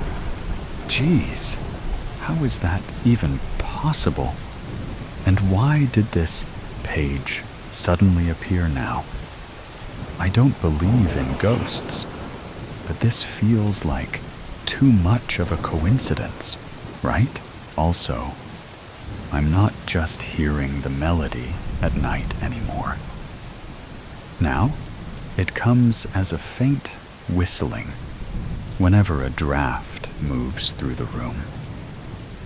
It gives me chills, though I'm not sure if it's the sound itself or just the cold air.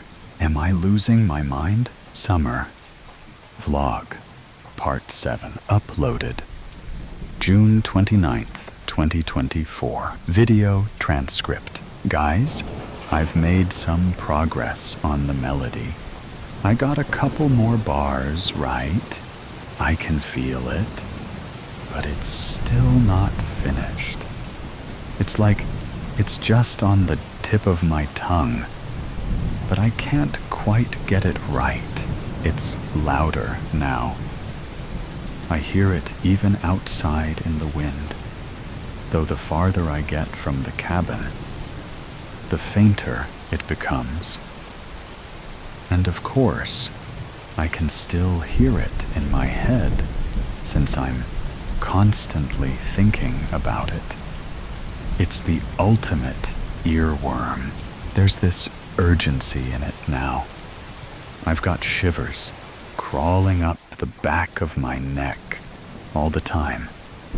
I think it wants me to figure it out. And soon. Sorry, I don't have much time to spare. Gotta get back to work. Summer Vlog Part 8 uploaded June 30th, 2024. Video transcript. Okay. This isn't just cabin weirdness anymore. I ran into town to pick up some groceries and when I came back, this. The whole place was trashed. They tore out a few pages from my manuscript notebook, and there are deep scratches on the locked door, like someone was trying to pry it open. But they didn't take my laptop or camera. The only thing that makes sense is that they were after the song. But why? Luckily, I had Daniel's sheet with me. I know the rational thing would be to pack up and get out of here immediately. But I don't think I can. I need to finish this song. I've always felt like it was important, and now I know it is. I think I'm getting closer to figuring out the right ending. The melody is clearer now, and sometimes, out of the corner of my eye, I swear I see it. This pale blue ribbon of light flowing around me. SVN News Report. July 1st, 2024. Forest fire near Songvale Lake. A fast-moving wildfire broke out overnight near Songvale Lake, with fire crews working since early this morning to contain the spread before it reaches nearby homes and hiking trails. Authorities believe the fire may have originated at a lakeside cabin, possibly due to faulty wiring in the aging structure. At this time, there is no confirmed information about potential victims. Evacuation warnings have been issued for several properties along the eastern edge of Songvale Lake, and officials are urging residents to stay alert and be prepared to leave if conditions worsen.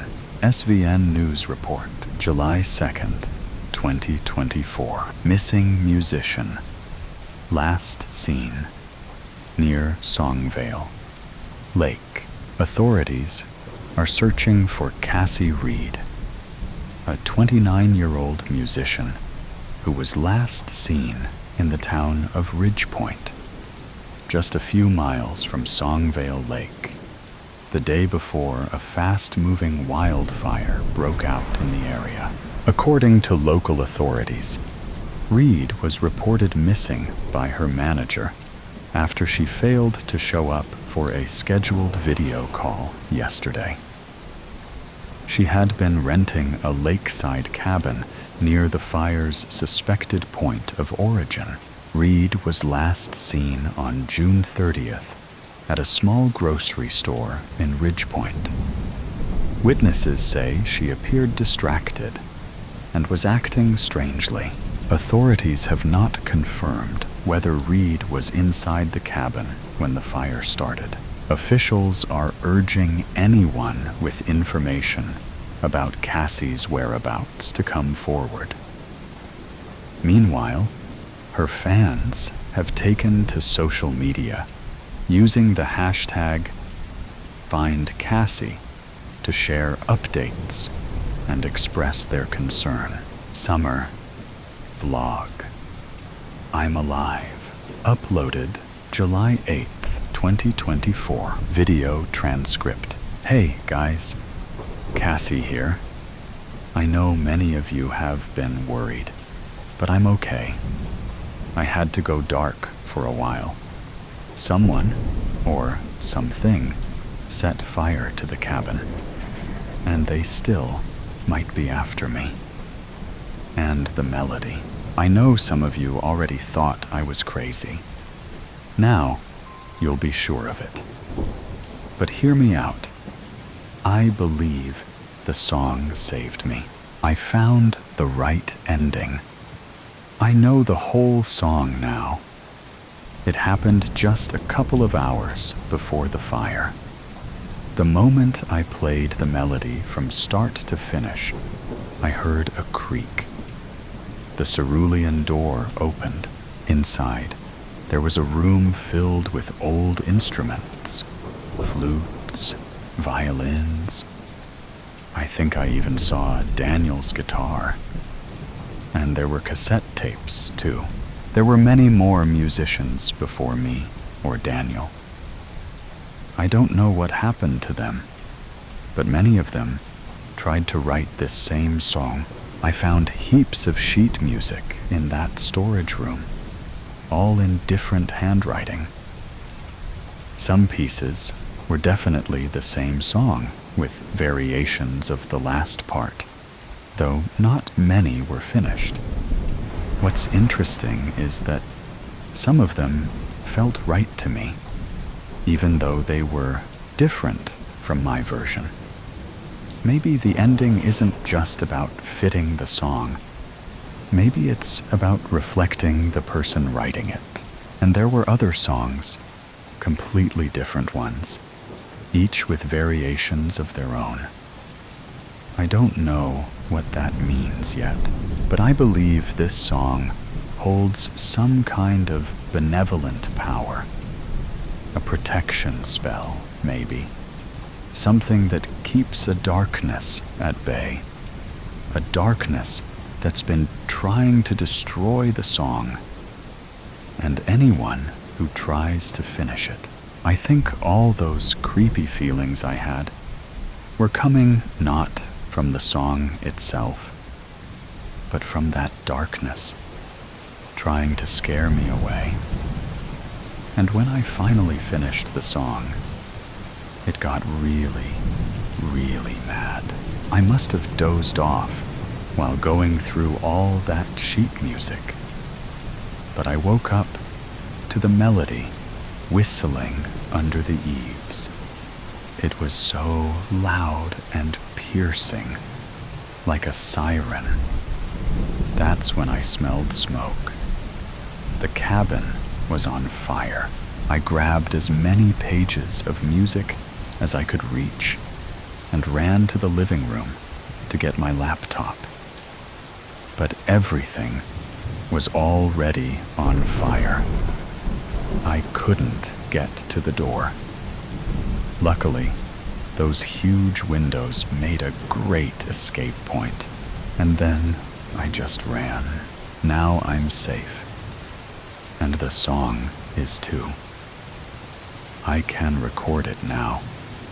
I'm not sure if it's because it's complete or because that dark power doesn't stand in the way anymore. But I still have so many questions.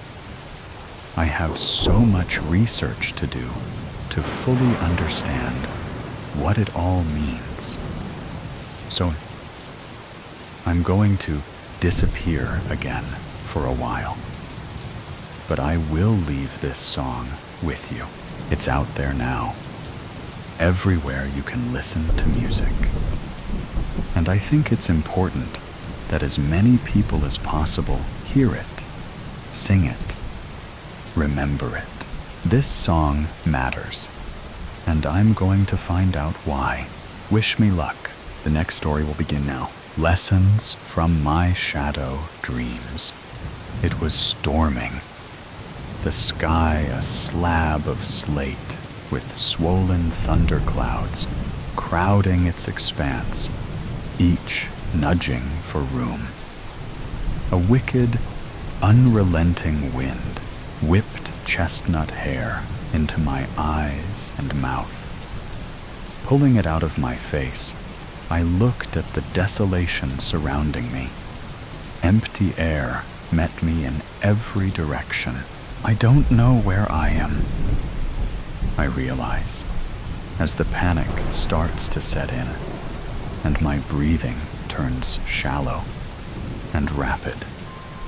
On my hands and knees, kneeling on what appears to be sand made from stardust, I take a calming breath and rise until I'm standing. What is this place? Where am I? The last thing I remember is going to bed, my lids shutting to the lavender of my walls as I slowly drifted off to sleep. Not knowing what else to do, I started walking, and that's when the voices began and the shadows formed. At first, it was small. It was subtle. A whisper here, a mutter there, voices that got louder as I trudged on. I struggled against the wind, hugging my arms to myself, each hand gripping an elbow until my knuckles turned white as chalk. As I walked, the black, star-lit sand at my feet began to rise with the wind, forming shadowy figures that strode alongside me, the overlapping voices tumbling from their open mouths.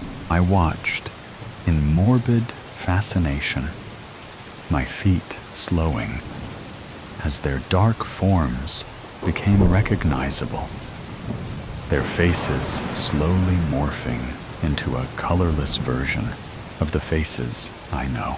On my right was my mother, a horrendous, nightmare version of my mother, her blue eyes dark as coal, and her face twisted with malice. What are you doing? Really, Midge? Are you fucking stupid? What's wrong with you? Came from the cavern that was her mouth. My eyes went wide, fear and pain forming as tears that threatened to spill. You're not good enough. Why would I want to touch you? You're not what I want. Came from my left, and my head whipped to see an equally nightmarish version of my ex. At this point, my feet had slowed until I was almost at a complete stop. More and more, figures from both my past and present began to form and dance around me, each hurling their own unique version of verbal awfulness. With each invisible blow, I shrunk until I was crouched on the shifting sand, hands splayed over my face to cover sight and sound. I squeezed my eyes, silently begging for it to end, for the voices and noise and all the venom of the world to stop. Midge, breakfast? I gasped, jolting awake to my mom's voice calling from the kitchen. As reality settled in, a sick dread pooled in my gut at the vague nightmare I'd left behind. It was a bad dream, Midge. Just a bad dream, I mumbled to myself as I rubbed the sleep from my eyes. I tramped downstairs, the thick soles of my boots making loud thuds on each carpet-covered step.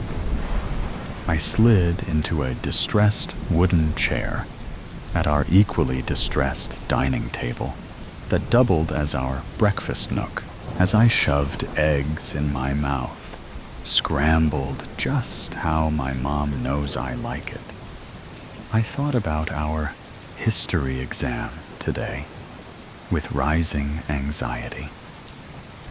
I was not the best at memorizing details, like dates or times, and last night, Amy had another drama round with her douche of a boyfriend.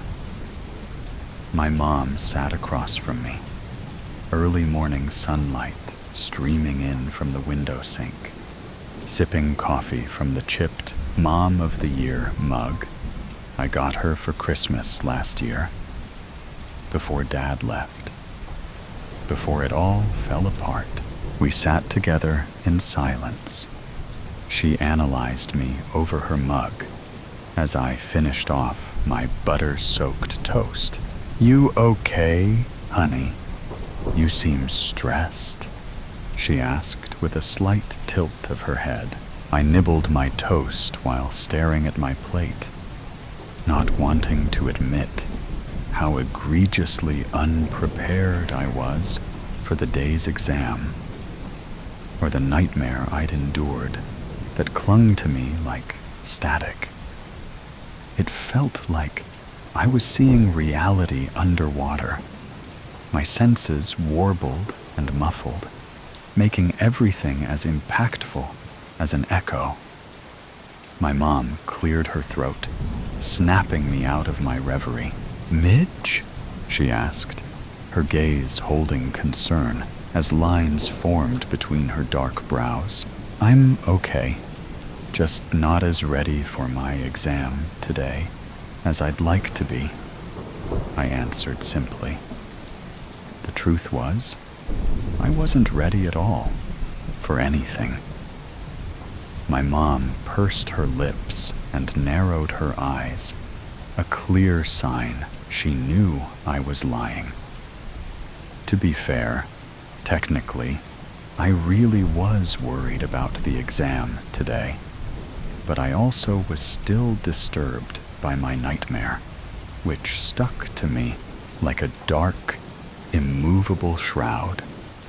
And it being my parents' divorce anniversary didn't exactly help. As if sensing my thoughts, my mom's eyes darted to the calendar on our white linoleum fridge, absolutely covered with magnets and pamphlets or flyers. Instantly, her gaze softened when she recognized the date. "Hey, it's gonna be okay, baby. I know today will be hard, but you'll be okay. Plus, your father is still coming for a family dinner this Friday," she said with a quirk of her mouth, as if that should excite me, as if that fixed everything. I simply nodded as I tried to swallow my last bite of toast, which had turned to sandpaper in my throat. "Gotta go, Mom. Thanks for breakfast."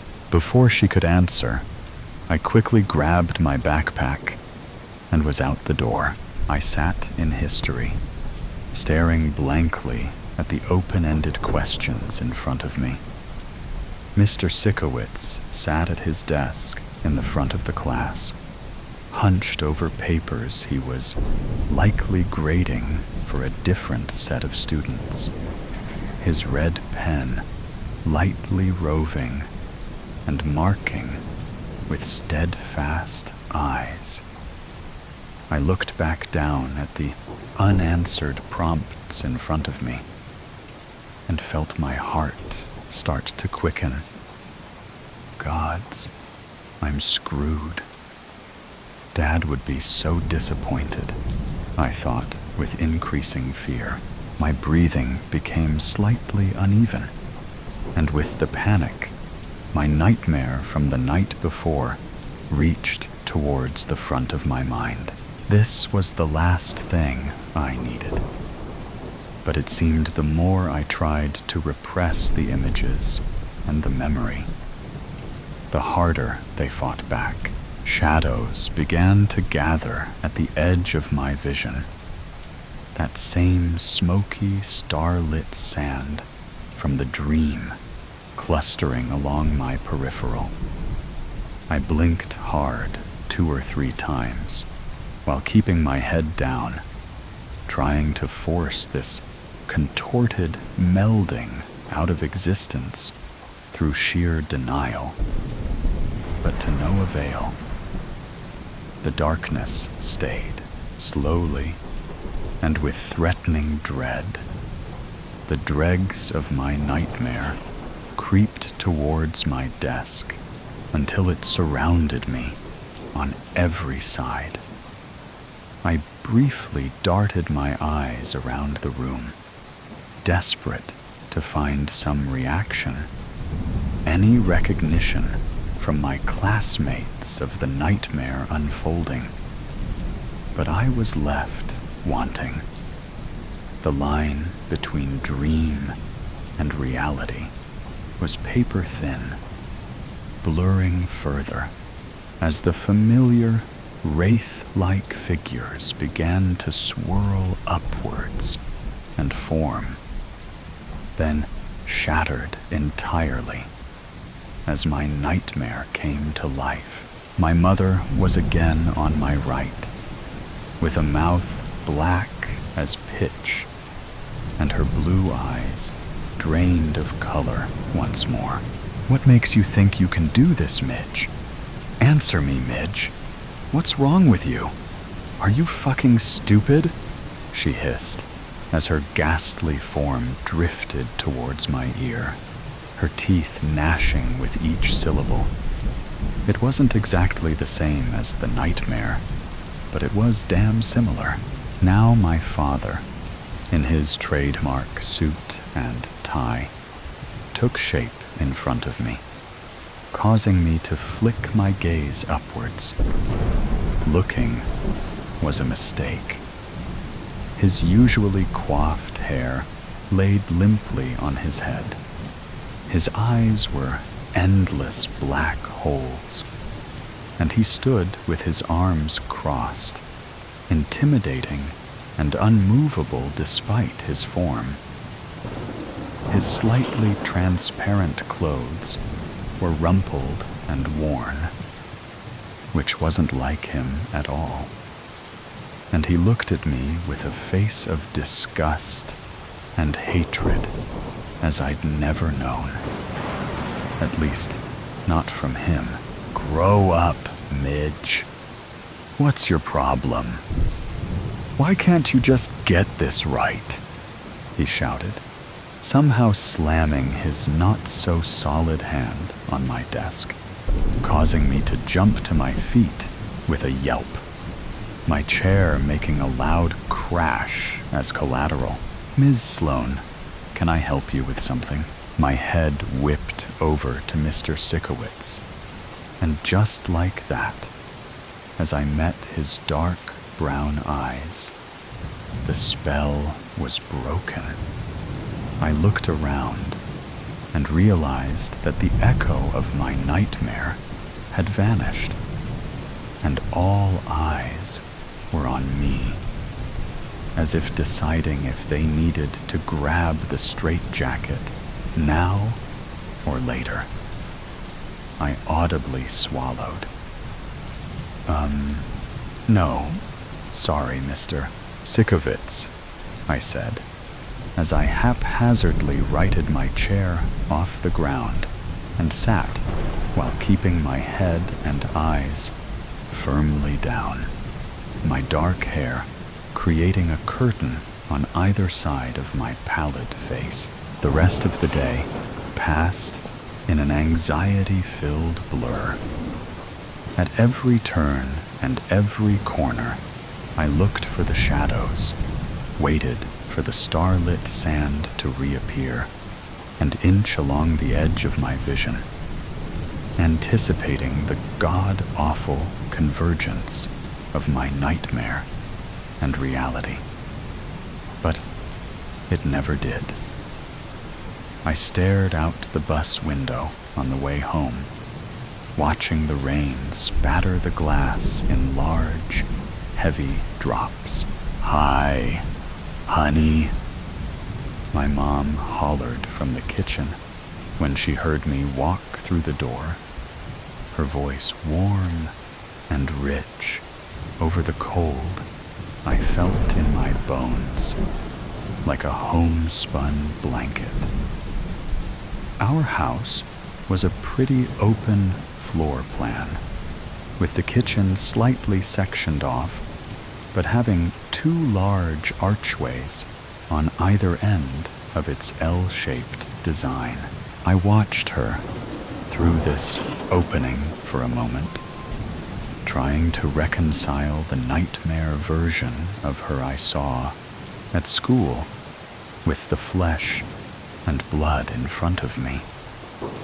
She was currently unloading the dishwasher, and when her hello was met with silence, she turned to look at me, her arm pausing briefly as she made to put away a plate. Her face scrunched, and she immediately put the dish on the counter. "What's wrong, honey? Did something happen at school?" I tried to speak. I tried to open my mouth to tell her about all of it, but nothing would come except tears that began to blur my vision. "Oh, honey," my mom said, as she strode over to me, crossing the distance in 3 or 4 strides due to her unfairly long legs. I let her hug me, soaked up the feeling of being wrapped in her arms, and for a solid couple of minutes, we stood in the entryway like that. I reveled in her warmth, the sensation of her solid arms around me, and memorized every detail that made her real, keeping contact with a hand on my shoulder. She guided me to the couch where we sat, knees angled towards each other. "Honey, what is it?" she asked. I looked at her, and at first I could only stutter. As I struggled to form coherent words, I felt my anxiety and panic start to rise. The shadows were at the edge of my vision again, causing my breathing to turn rapid and shallow. "Honey?" my mom asked, leaning closer. I could barely hear her, barely see her over the pounding of my own heart. "Midge," my mom said, a bit louder now, giving my leg a slight shake as she placed her hand on my knee. The shadows and the darkness were beginning to take shape now, starlit sand rolling across the ground as it crept ever closer. Tears pooled along my lids, causing my vision to blur. Suddenly, warm, soft hands enclosed my face, and my mom's face, my real mom's face, swam in front of me. "Midge," she seemed to say in almost a whisper. Look at me," she said, increasing the pressure around my head. "You are not broken, okay? I don't know exactly what you're seeing, but it's not real, okay? I'm real. I'm here," she said, taking the limp hand from my lap and gently placing it over her heart. I felt the softness of her wool sweater under my fingertips, like touching a cloud made of silk. I focused on her eyes, blue, just like they were supposed to be. "Your mom's, right here, Midge, right here. Not that ghoulish thing of nightmares," I thought to myself, as the vile shadow, puppeting as her, pushed and crowded closer along my peripheral. "That's it, baby. I'm right here. Breathe, honey. Breathe with me. Focus on my voice, on my face. I'm right here," she said with a squeeze of my fingers, as she had removed her hands from my head and was now holding my own in her lap, her gaze unwavering. I took a steadying breath. Just breathe, Midge. That's all you have to do. Just breathe. I counted to 10 as I inhaled, and did the same on the exhale as my mom, keeping hold of my hands, did the same. That's it, honey. Breathe. Just breathe. 10 in and 10 out. You can do this. I nodded, and as I expanded my lungs in and out, feeling my pulse start to slow, blessedly, the shadows began to ebb, receding from the edge of my vision. The grotesque, half-formed versions of my loved ones melting and fading away, bit by bit. By about the 5th or 6th of these exercises, the nightmare was all but gone, the shadows having slunk back to whatever hellish mindscape they belonged to. There she is, my mom said with relief, seeing my eyes clear and the panic gone, a slight smile playing on her lips. I crumpled, burying my head into her chest with small sobs. Oh, honey, she let out softly, stroking the top of my head as only a mom can. Has this happened before? She asked gently. I lied, shaking my head slightly as I kept it tucked into the crook of her arm. Gods, her sweater felt like the softest pillow. I soaked up the comfort. Do you know why your father left? I whipped my head up, pushing out of her arms, taken aback by the subject change. Realizing I wasn't going to answer her, she continued, but her face took on a faraway look, as if trying to see through the smog of time to the not-so-distant past. Our family, both the men and the women, have always struggled to master themselves. We have the curse of extreme feeling, of intangible emotions strong enough to drown countries. And for some of us, that leaks into our dreams. And then, sometimes, those dreams, usually the darkest of nightmares, leak into our reality. She shifted her focus back to me and asked with a tilt of her head, "Do you understand what I'm saying, Midge?" "No, not really," I mumbled, swallowing and tucking a loose strand of hair behind my ear. My mom leaned forward, using her thumbs to wipe away my residual tears, and took my hands in hers. "Honey, what were you feeling? What did you see?" she asked, her blue eyes piercing. I don't know," I said, avoiding her gaze. "I was sitting in class, trying to take my test, and, well, I wasn't sure of some answers.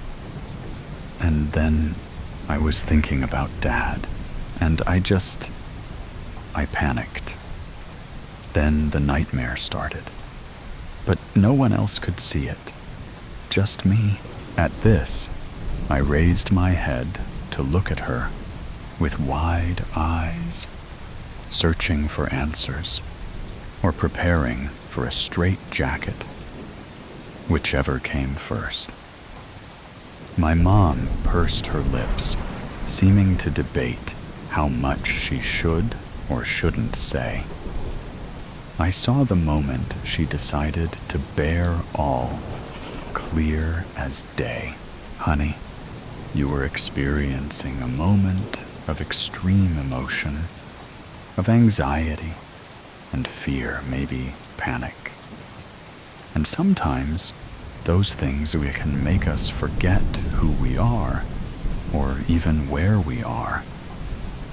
For the few in our family who have a very special heart, our emotions can cause our worst fears or worst anxieties to come to life. It usually takes an extreme or traumatic event. And given today's date, she trailed off, her eyes going distant again.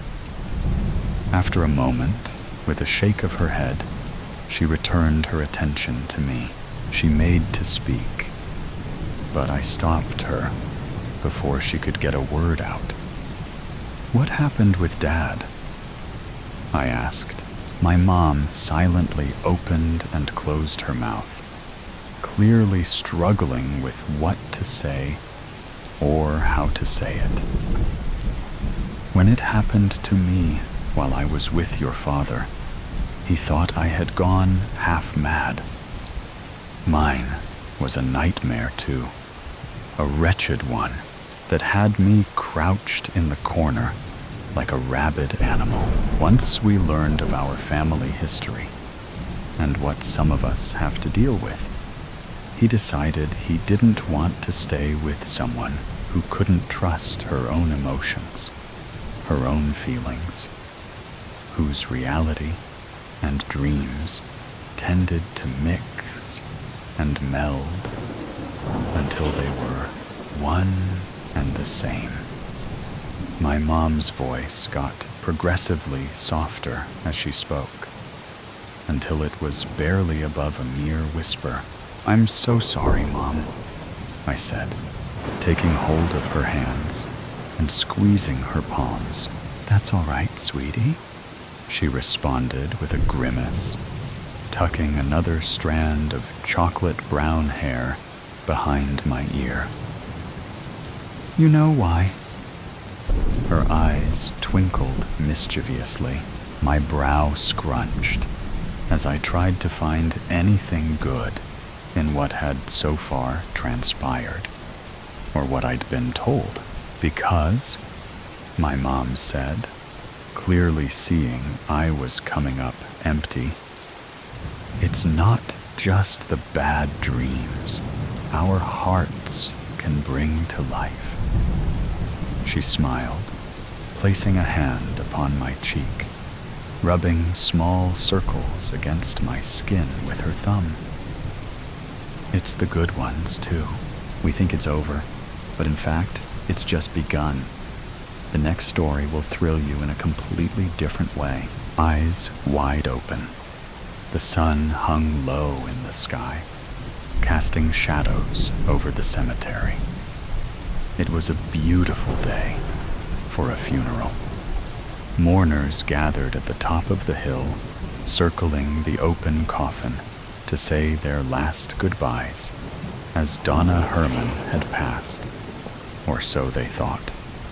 Her family, dressed in black, stood closest to the coffin. Blurry shapes hovered above her. Muted voices drifted through the thick fog of her mind. Distant, yet familiar. Donna Herman wanted to scream. She could see them. Her children, her grandchildren, her so-called loved ones, standing around her, dressed in black, murmuring their final goodbyes. The sky loomed somewhere beyond them, pale and streaked with the fading sun. The coffin beneath her was lined with silk and covered in a thick scent of lilies. In the words of the pastor beside her, she was dead, but she wasn't. She was right there. She could hear them. She could see them.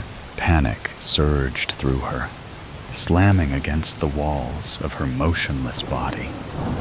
She tried to move, to twitch a finger, to part her lips, to scream, but nothing obeyed. She was trapped in her own body. Frank was the first to give the eulogy. He was Donna's first son, her golden child. As he spoke, his younger brother, Josh, stared silently at their mother's body. Even in death, the old woman refused to rest. He remembered the doctor's remark that no matter what they tried, his mother's eyes wouldn't shut. They had asked him if he wanted to sew them shut, but he couldn't bring himself to do it, and neither could his elder brother or younger sister. "Are you Joshua Herman?" Josh blinked, snapping out of his thoughts and turning to the source of the voice on his left. "Oh, just Josh, sir," he said, clearing his throat. Two men in black suits stood before him, wearing sunglasses and carrying an aura of authority. The one on the left spoke first. "Nice to meet you, Josh. I'm Detective Foreman, and this is my partner, Detective Davis," he said, extending a hand. Josh shook it. "Thanks for coming out here. I didn't know what else to do." "You did the right thing by calling the police," said Detective Davis. "We'll investigate this matter thoroughly." Josh offered them an awkward nod as he noticed his brother's speech was about to come to an end. "I'll speak with you after the funeral," he said, before walking up to the podium to give his own speech. The detective stuck around, speaking to everyone who seemed like a person of interest. "She was like a mother to me," cried Cheryl Herman, Frank Herman's wife. She clutched tightly to her tissues, crocodile tears sliding endlessly down her cheeks. Her husband comforted her by rubbing her shoulder, but he too was too distraught to be questioned properly. Josh's wife, Celia Herman, had a lot to say about the entire family. She grumbled about how much Josh had suffered due to his and his mother's disagreements over his marriage. "We haven't been over in a while," she muttered. "I only know that Frank and Millie were the ones in charge of her care after we left the house." "Can you tell us more about Frank and Millie?" Detective Davis asked. "Sure thing," Celia said. She turned to the boy sitting on her lap. "Won't you go to Daddy now? His speech is about to end." She ushered away what looked to be a 5-year-old boy, the spitting image of Josh Herman. Once he was gone, she reached into her purse, pulling out a cigarette and lighting it. "What would you like to know?" she said, blowing out a cloud of smoke. Detective Foreman coughed. "Anything you could tell us that you think is relevant will do," he said, waving the smoke away from his face. Celia took a long drag before she spoke. "Frank is the golden child, you know. He can do no wrong in that old bag's eyes. Even though Josh has been the one keeping the business afloat, Frank has always gotten all of the credit. And Millie," she exhaled slowly, tapping the ashes off the side of her chair. "Well, Millie's got her own issues. Dating a scumbag like Cameron. What was your and your husband's relationship like with the deceased before she passed?" Detective Davis asked. Celia sighed and pressed the cigarette into the armrest beside her. I haven't spoken to that woman or set foot in her house since she called me a gold-digging whore the day I gave birth to Gabe, she said bitterly. Josh always tried to keep the peace, though. He spoke to her as often as a son should. Detective Davis nodded, jotting down notes. Right. Thank you, Mrs. Herman. We'll contact you if we have any further questions. He exchanged a few quiet words with his partner, and the two detectives split off into the crowd. Detective Foreman found Cameron lingering near the back of the gathering, hands shoved into his pockets, rocking slightly on his heels. Unlike the rest of the family, he didn't appear grief-stricken. If anything, he looked bored. Cameron, right? Foreman asked, pulling out his notebook. Yeah. Cameron barely glanced at him. How long have you been with Millie Herman? A couple of years? Nothing serious. Cameron shrugged.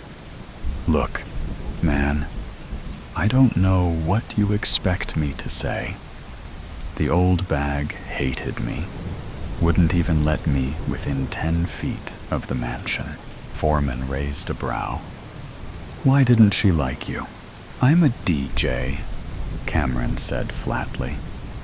You think Donna Herman would have wanted her goody-two-shoes daughter with someone like me? He flicked his gaze toward the casket, his lip curling slightly. Not that it matters now. At the same time, Detective Davis approached two well-dressed men standing slightly apart from the family. Julio Hernez, a longtime business associate of Donna's, and Ben Handover, her lawyer. Mr. Hernez, Mr. Handover, Davis greeted. Mind if I ask you a few questions? Julio adjusted his cufflinks. Of course, Detective, though I don't know what else to say. Donna's death was unexpected. Ben let out a sigh. Truly unexpected. There was still so much to be done before he stopped himself. Davis caught the hesitation, his grip tightening on his notepad. Before what? Ben hesitated, lowering his voice. Before she finalized the changes to her will. Davis's brow lifted. What changes? She mentioned wanting to reassess her assets and how they would be distributed. But she fell into a coma before anything was made official.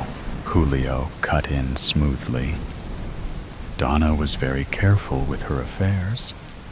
It's a shame she never got the chance to put her final wishes into writing. Davis absorbed the information.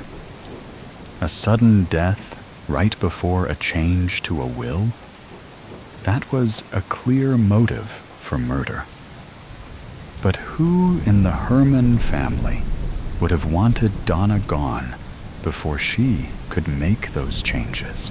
His gaze shifted to the nearby staff. Anne, Donna's longtime maid, stood with red-rimmed eyes, clutching a handkerchief. Beside her, Carlos, the butler, remained stoic, his expression unreadable. Davis approached them. Did either of you notice anything unusual in the days leading up to Mrs. Herman's passing? Anne sniffled. She was in a coma, but she was showing signs of improvement. I never thought. She shook her head, unable to continue through the sobs. Carlos cleared his throat.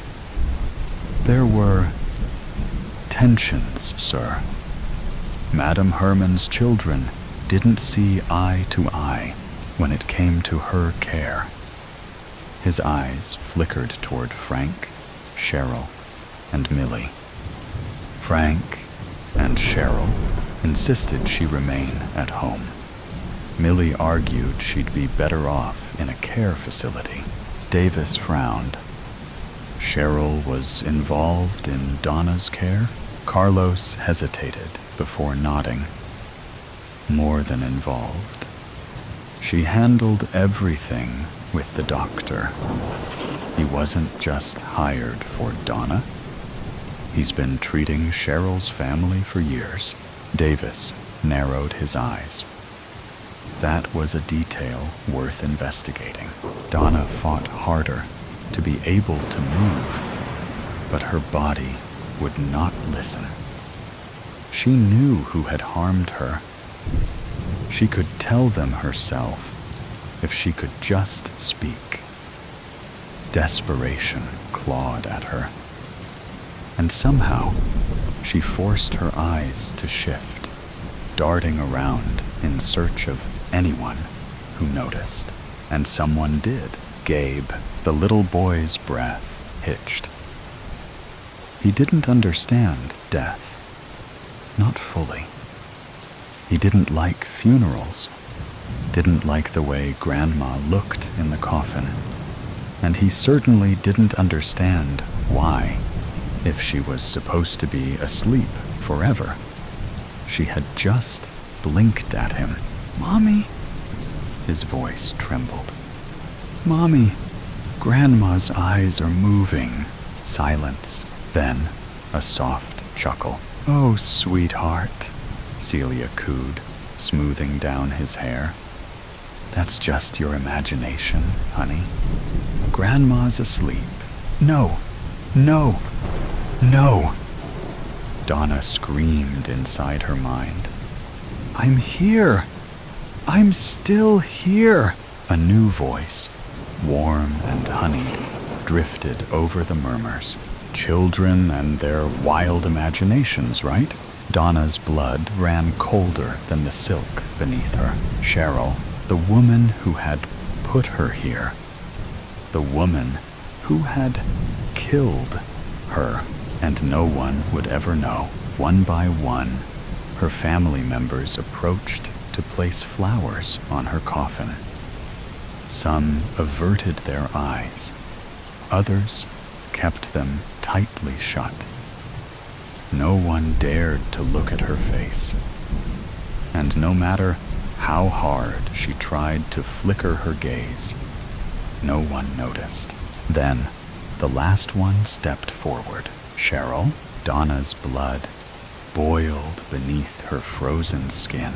Cheryl smiled sweetly, crocodile tears welling in her eyes as she spoke about family, about bonds that could never be broken. Then she leaned down, her lips brushing against Donna's ear. "I know you're still in there." She pulled back just enough to meet Donna's unblinking stare, a serene expression settling over her face. One hand caressed Donna's cheek, as if in mourning. "Don't you worry." Cheryl's words seeped down her ear like a searing poison. "I'll have Frank join you as soon as the inheritance comes through." The perfect coincidence. When Maggie first found the old postcard at the bottom of her grandmother's drawer, she thought nothing of it. It was a typical postcard, nothing spectacular. The image on the front was of a sunny beach with the words, "Greetings from Seabrook," printed in bold letters above a view of the ocean. But the back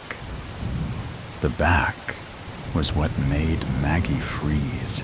Written in smudged ink, in a neat, looping script, were just 2 lines. "I'll be there at 5 p.m. Don't forget the blue umbrella. It'll be our sign." There was no date, no name, just a message. Maggie wasn't sure why, but it sent a shiver down her spine. She turned the postcard over in her hand. Her grandmother, Clara, had passed away last year, and the postcard was among some of the things Maggie was sorting through as she went through her grandmother's things. She had never seen this postcard before. Clara had never mentioned Seabrook. There were no family vacations to the beach, no secret lovers from some faraway town. There were no blue umbrellas. But the thing that unsettled Maggie the most was how familiar the writing looked. The loops, the curls, they looked exactly like her handwriting. Maggie shook her head, trying to dismiss the thought. It was ridiculous. It was just a coincidence. She had to be imagining things. But still, the words echoed in her mind as she tucked the postcard into her pocket. Over the next few days, Maggie couldn't stop thinking about it. Why had her grandmother kept it? Why hadn't she ever mentioned Seabrook or the blue umbrella? Maggie, for reasons she didn't understand, decided to look into it. The next weekend, she packed her things and headed out to Seabrook. It wasn't far, just a few hours' drive. She didn't know why, but something told her she needed to see it for herself. Seabrook was a little town with the kind of charm that felt a little too quaint, a little too perfect to be real. As Maggie drove through the small streets, she started to feel like she was in a movie. The cobblestone paths, the little cafes with flower boxes in the windows, the sea breeze, it all felt so familiar. She found a small inn to stay in, an old white house with a wraparound porch. The lady at the front desk greeted her with a warm smile, as if she had been expecting her. "First time in Seabrook?" she asked. Maggie nodded. "Yes, just for the weekend." "You'll love it here," the lady said. "The best spot is down by the beach. If you're looking for something to do, the pier's just a short walk. It's beautiful at sunset." Maggie smiled politely, but she wasn't here for the tourist attractions. She was here for something else. That evening, as the sun began to set, Maggie walked down toward the beach. The breeze was cool on her face, and the sand felt soft beneath her feet. She had no idea where she was going, but somehow she felt like the postcard was leading her, like she was following an invisible trail her grandmother had left behind, even though Clara had never told her to come. She walked along the shore, the sound of the waves crashing in the distance.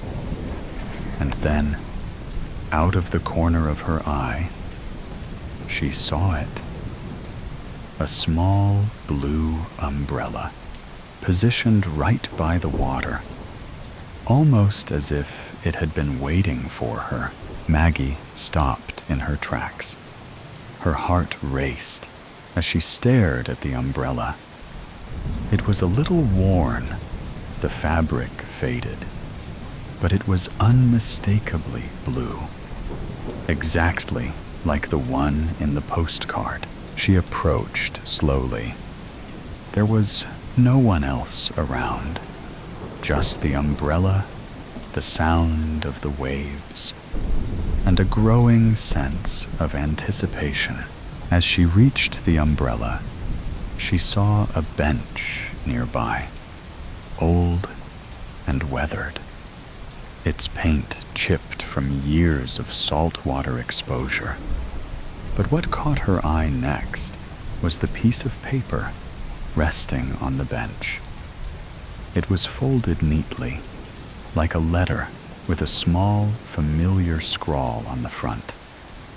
"Maggie, open me." Her hand trembled as she unfolded the paper. It wasn't a letter, though. It was another postcard, identical to the one she had found in her grandmother's drawer. The same beach, the same Seabrook at the top.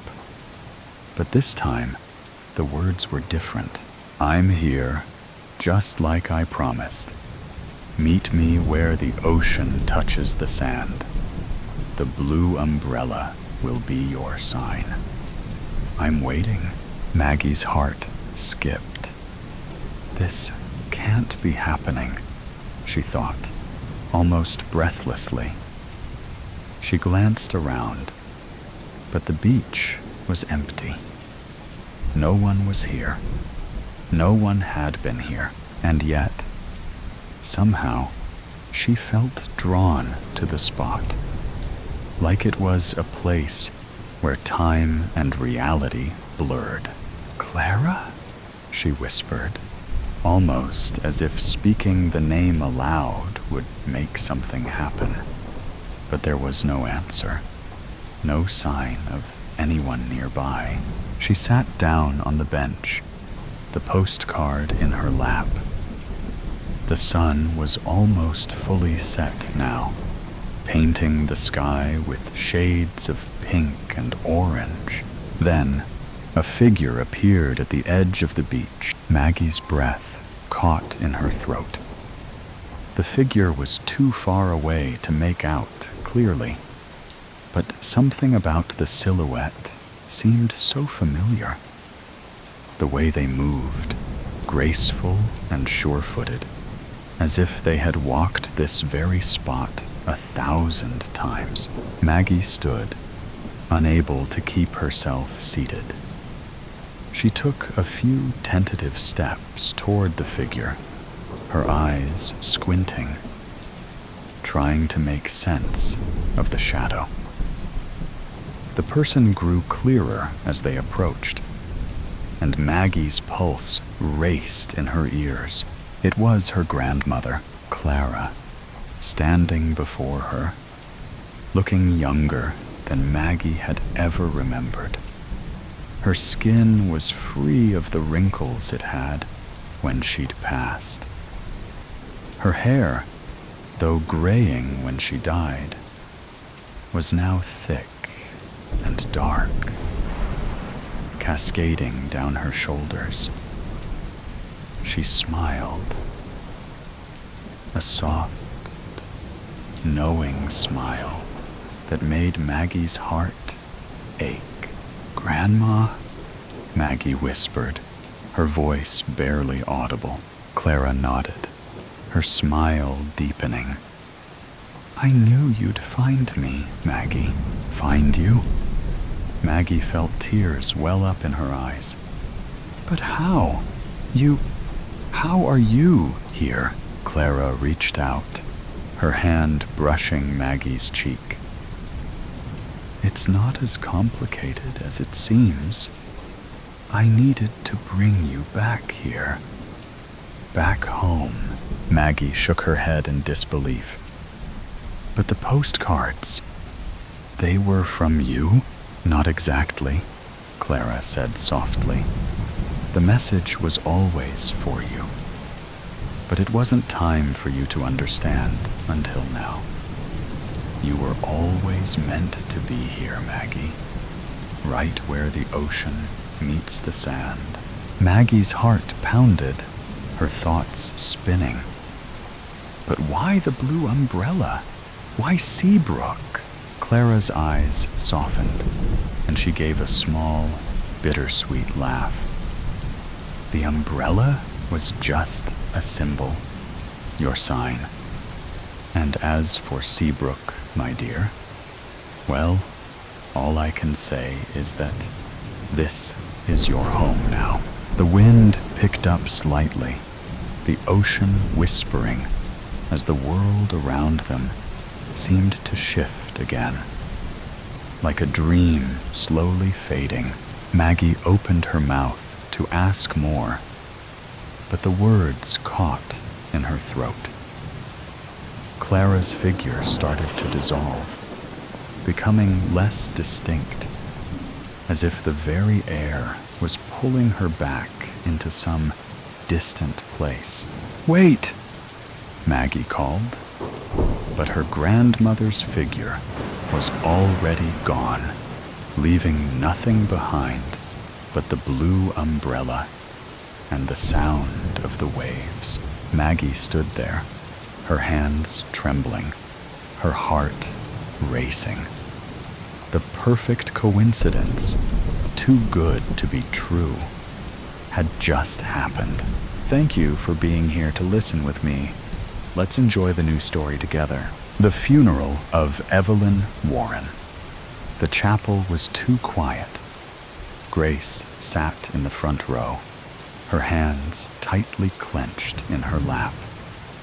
She couldn't stop staring at the closed casket, the weight of it pressing down on her chest. Her mother, Evelyn Warren, was supposed to be in there, gone. The whole world seemed to have shifted under her feet, but Grace couldn't fully accept it. Not when the last time she saw her mom, she was barely clinging to life in that hospital room. The pastor spoke about Evelyn's life, about her kindness, her strength, her love for her family. Grace barely heard him. Her mind kept drifting back to the hospital, the soft beeping of the machines, the moments of whispered conversation between her and the nurses. "She's not going to make it," they'd said, and everyone had gathered around, waiting for the inevitable. But how had they gotten it so wrong? How was she really gone? A door creaked open, faint, but loud enough to break the silence. Grace's eyes snapped up instinctively. The air in the room seemed to change, thickening with something she couldn't place. At first, it was just the soft sound of the door, but then she noticed people in the back of the chapel, turning their heads. It wasn't just the noise. There was something in the way the air shifted, something tense. Something didn't feel right. At first, Grace didn't see anyone. She just heard the door. But then, she caught a glimpse of a figure stepping through, standing still in the doorway. A woman. Her figure barely visible in the dim light. Grace's stomach dropped. The figure was too still, too stiff. She couldn't see her face, just the outline of someone standing there, looking almost out of place. But then, the figure stepped forward. It was a woman, wearing a simple dress, her hair falling loosely, almost wild, around her face. Grace's heart skipped a beat. There was something about the way the woman moved, about the way she stood there, her presence pulling every eye in the room toward her. Something in Grace's gut twisted. She knew that woman. She knew her all too well. Her breath caught in her throat. Grace stood up slowly, her legs shaking. The woman wasn't talking. wasn't even moving, just standing there. But it didn't matter. Grace's eyes were locked onto her, a strange panic flooding her chest. It was like something inside her was telling her this wasn't a mistake. "Mom," Grace whispered, the words barely leaving her mouth. But the woman didn't answer. She stood still, her eyes scanning the room.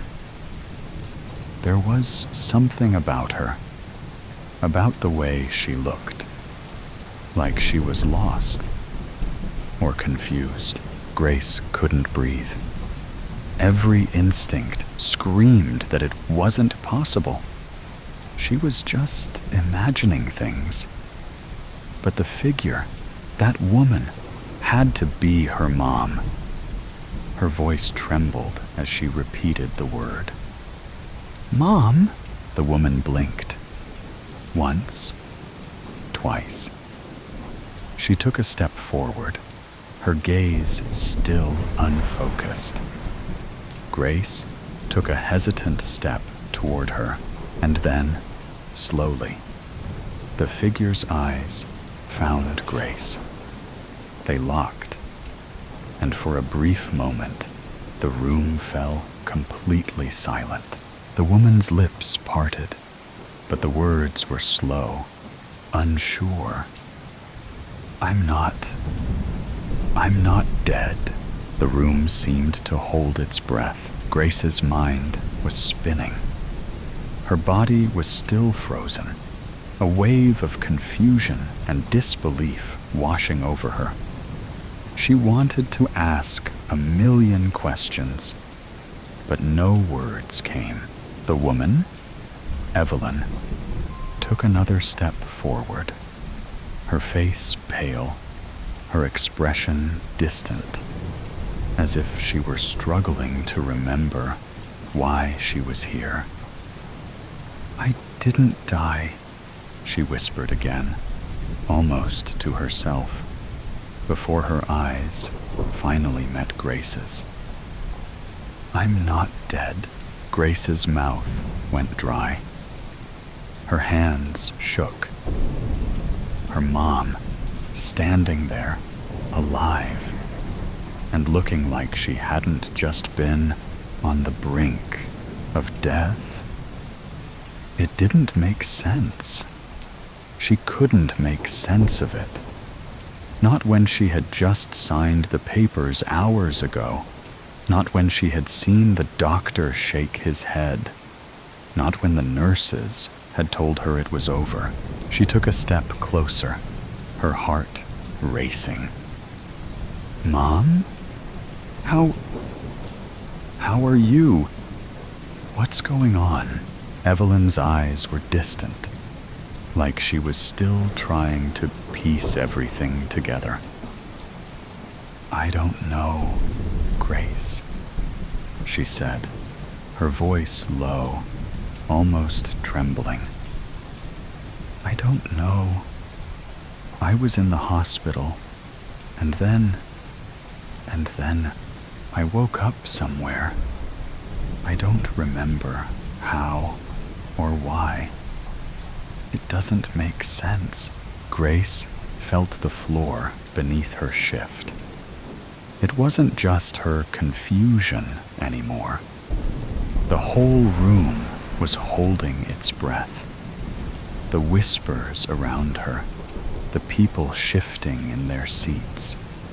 It all felt like the world was tilting, like something that should have been impossible was somehow here, in front of her. Her mother was here, alive, but no one knew why. A voice broke through the silence, sharp and incredulous. "What do you mean you woke up somewhere?" It was Mark, Evelyn's husband, standing at the back. His voice was trembling, but it was louder than the rest. "How could you just wake up? You were dead, Evelyn. Evelyn turned slowly toward him, her gaze steady but tired. "I don't know what they told you, Mark," she said, each word heavy. "I don't know what happened, but I'm not dead. I'm standing here. I'm alive." Mark shook his head, his face pale, his hands clenched by his sides. "This doesn't make sense. I saw them roll you out. I saw them." His voice broke for a moment. "I thought we were done. I thought I was burying you today." People exchanged uncertain looks, some beginning to stand, others shrinking back into their seats. Everything had been turned upside down in an instant. Grace's mind was racing. "But the hospital, the machines, Her voice faltered, as if the words themselves were too heavy. "I was there, Mom. I saw you. I told you I loved you. She couldn't finish. The memory of her mom lying there, so fragile, barely clinging to life, was still too fresh. It didn't make sense. How could she be standing here now? So normal. Evelyn stepped closer, but there was no comfort in it. She wasn't the same Evelyn that Grace had known. She seemed distant, even when she stood right in front of her. It was like she was here physically, but her presence was off. She looked like someone trying to remember who they used to be. "I don't know why they told you that," Evelyn said softly. "I don't know what happened, but I swear to you, Grace, I wasn't dead. I didn't die, but we were all told you were gone," Grace whispered, her voice cracking. "Why didn't you come to us?" "I couldn't, Grace. I don't know what happened, but I couldn't remember how to get back. Everything felt so strange, like I was still in the hospital, like I wasn't allowed to leave." Grace couldn't breathe. None of this was making sense. "I need answers," Mark said, taking a few quick steps toward Evelyn, his face twisted with disbelief. "You don't just get to show up after we've all mourned you, after we've buried you, and say you're fine. I heard them tell me you were gone." His voice was sharp, raw. "What is this? Some kind of joke?" "I'm not joking, Mark," Evelyn said, her tone suddenly hard, but there was a weariness behind it. "I'm not here to hurt anyone. I'm not here to confuse you. I'm just telling you the truth. I don't know what happened, but I'm not dead." The room was silent again, the weight of her words hanging in the air. Grace wanted to scream, to shake her mom and demand answers, but she could only stand there, frozen. The casket behind her, her mother's casket, was a cruel reminder of everything that was supposed to be real, of everything that wasn't.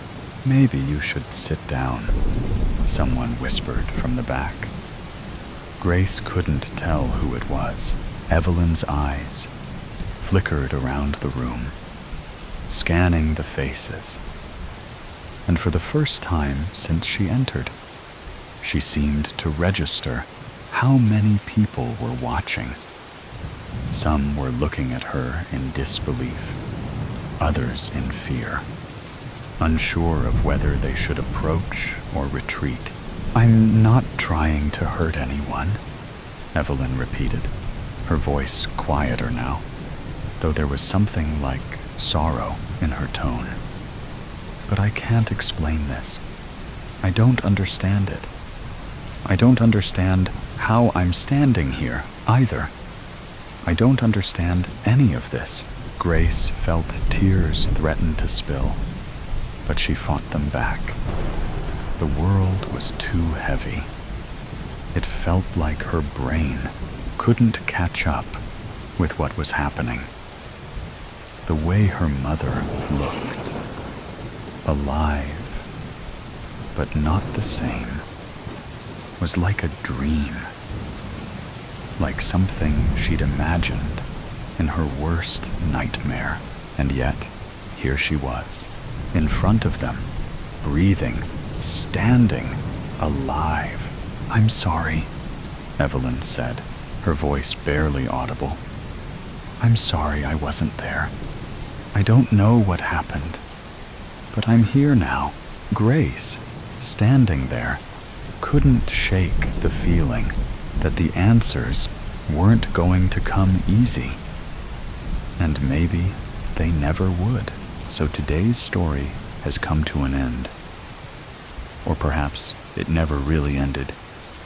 There are mysteries still there, questions still unanswered, and sometimes things that seem to only exist in stories can creep into reality in unexpected ways.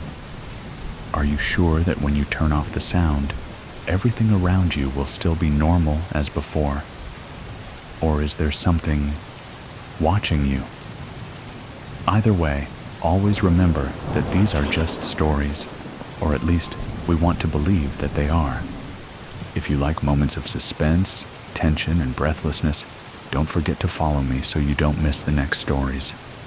And next time, when you come back, make sure you are ready, because what awaits you may be even scarier than you thought. See you again if you still have the courage to continue listening.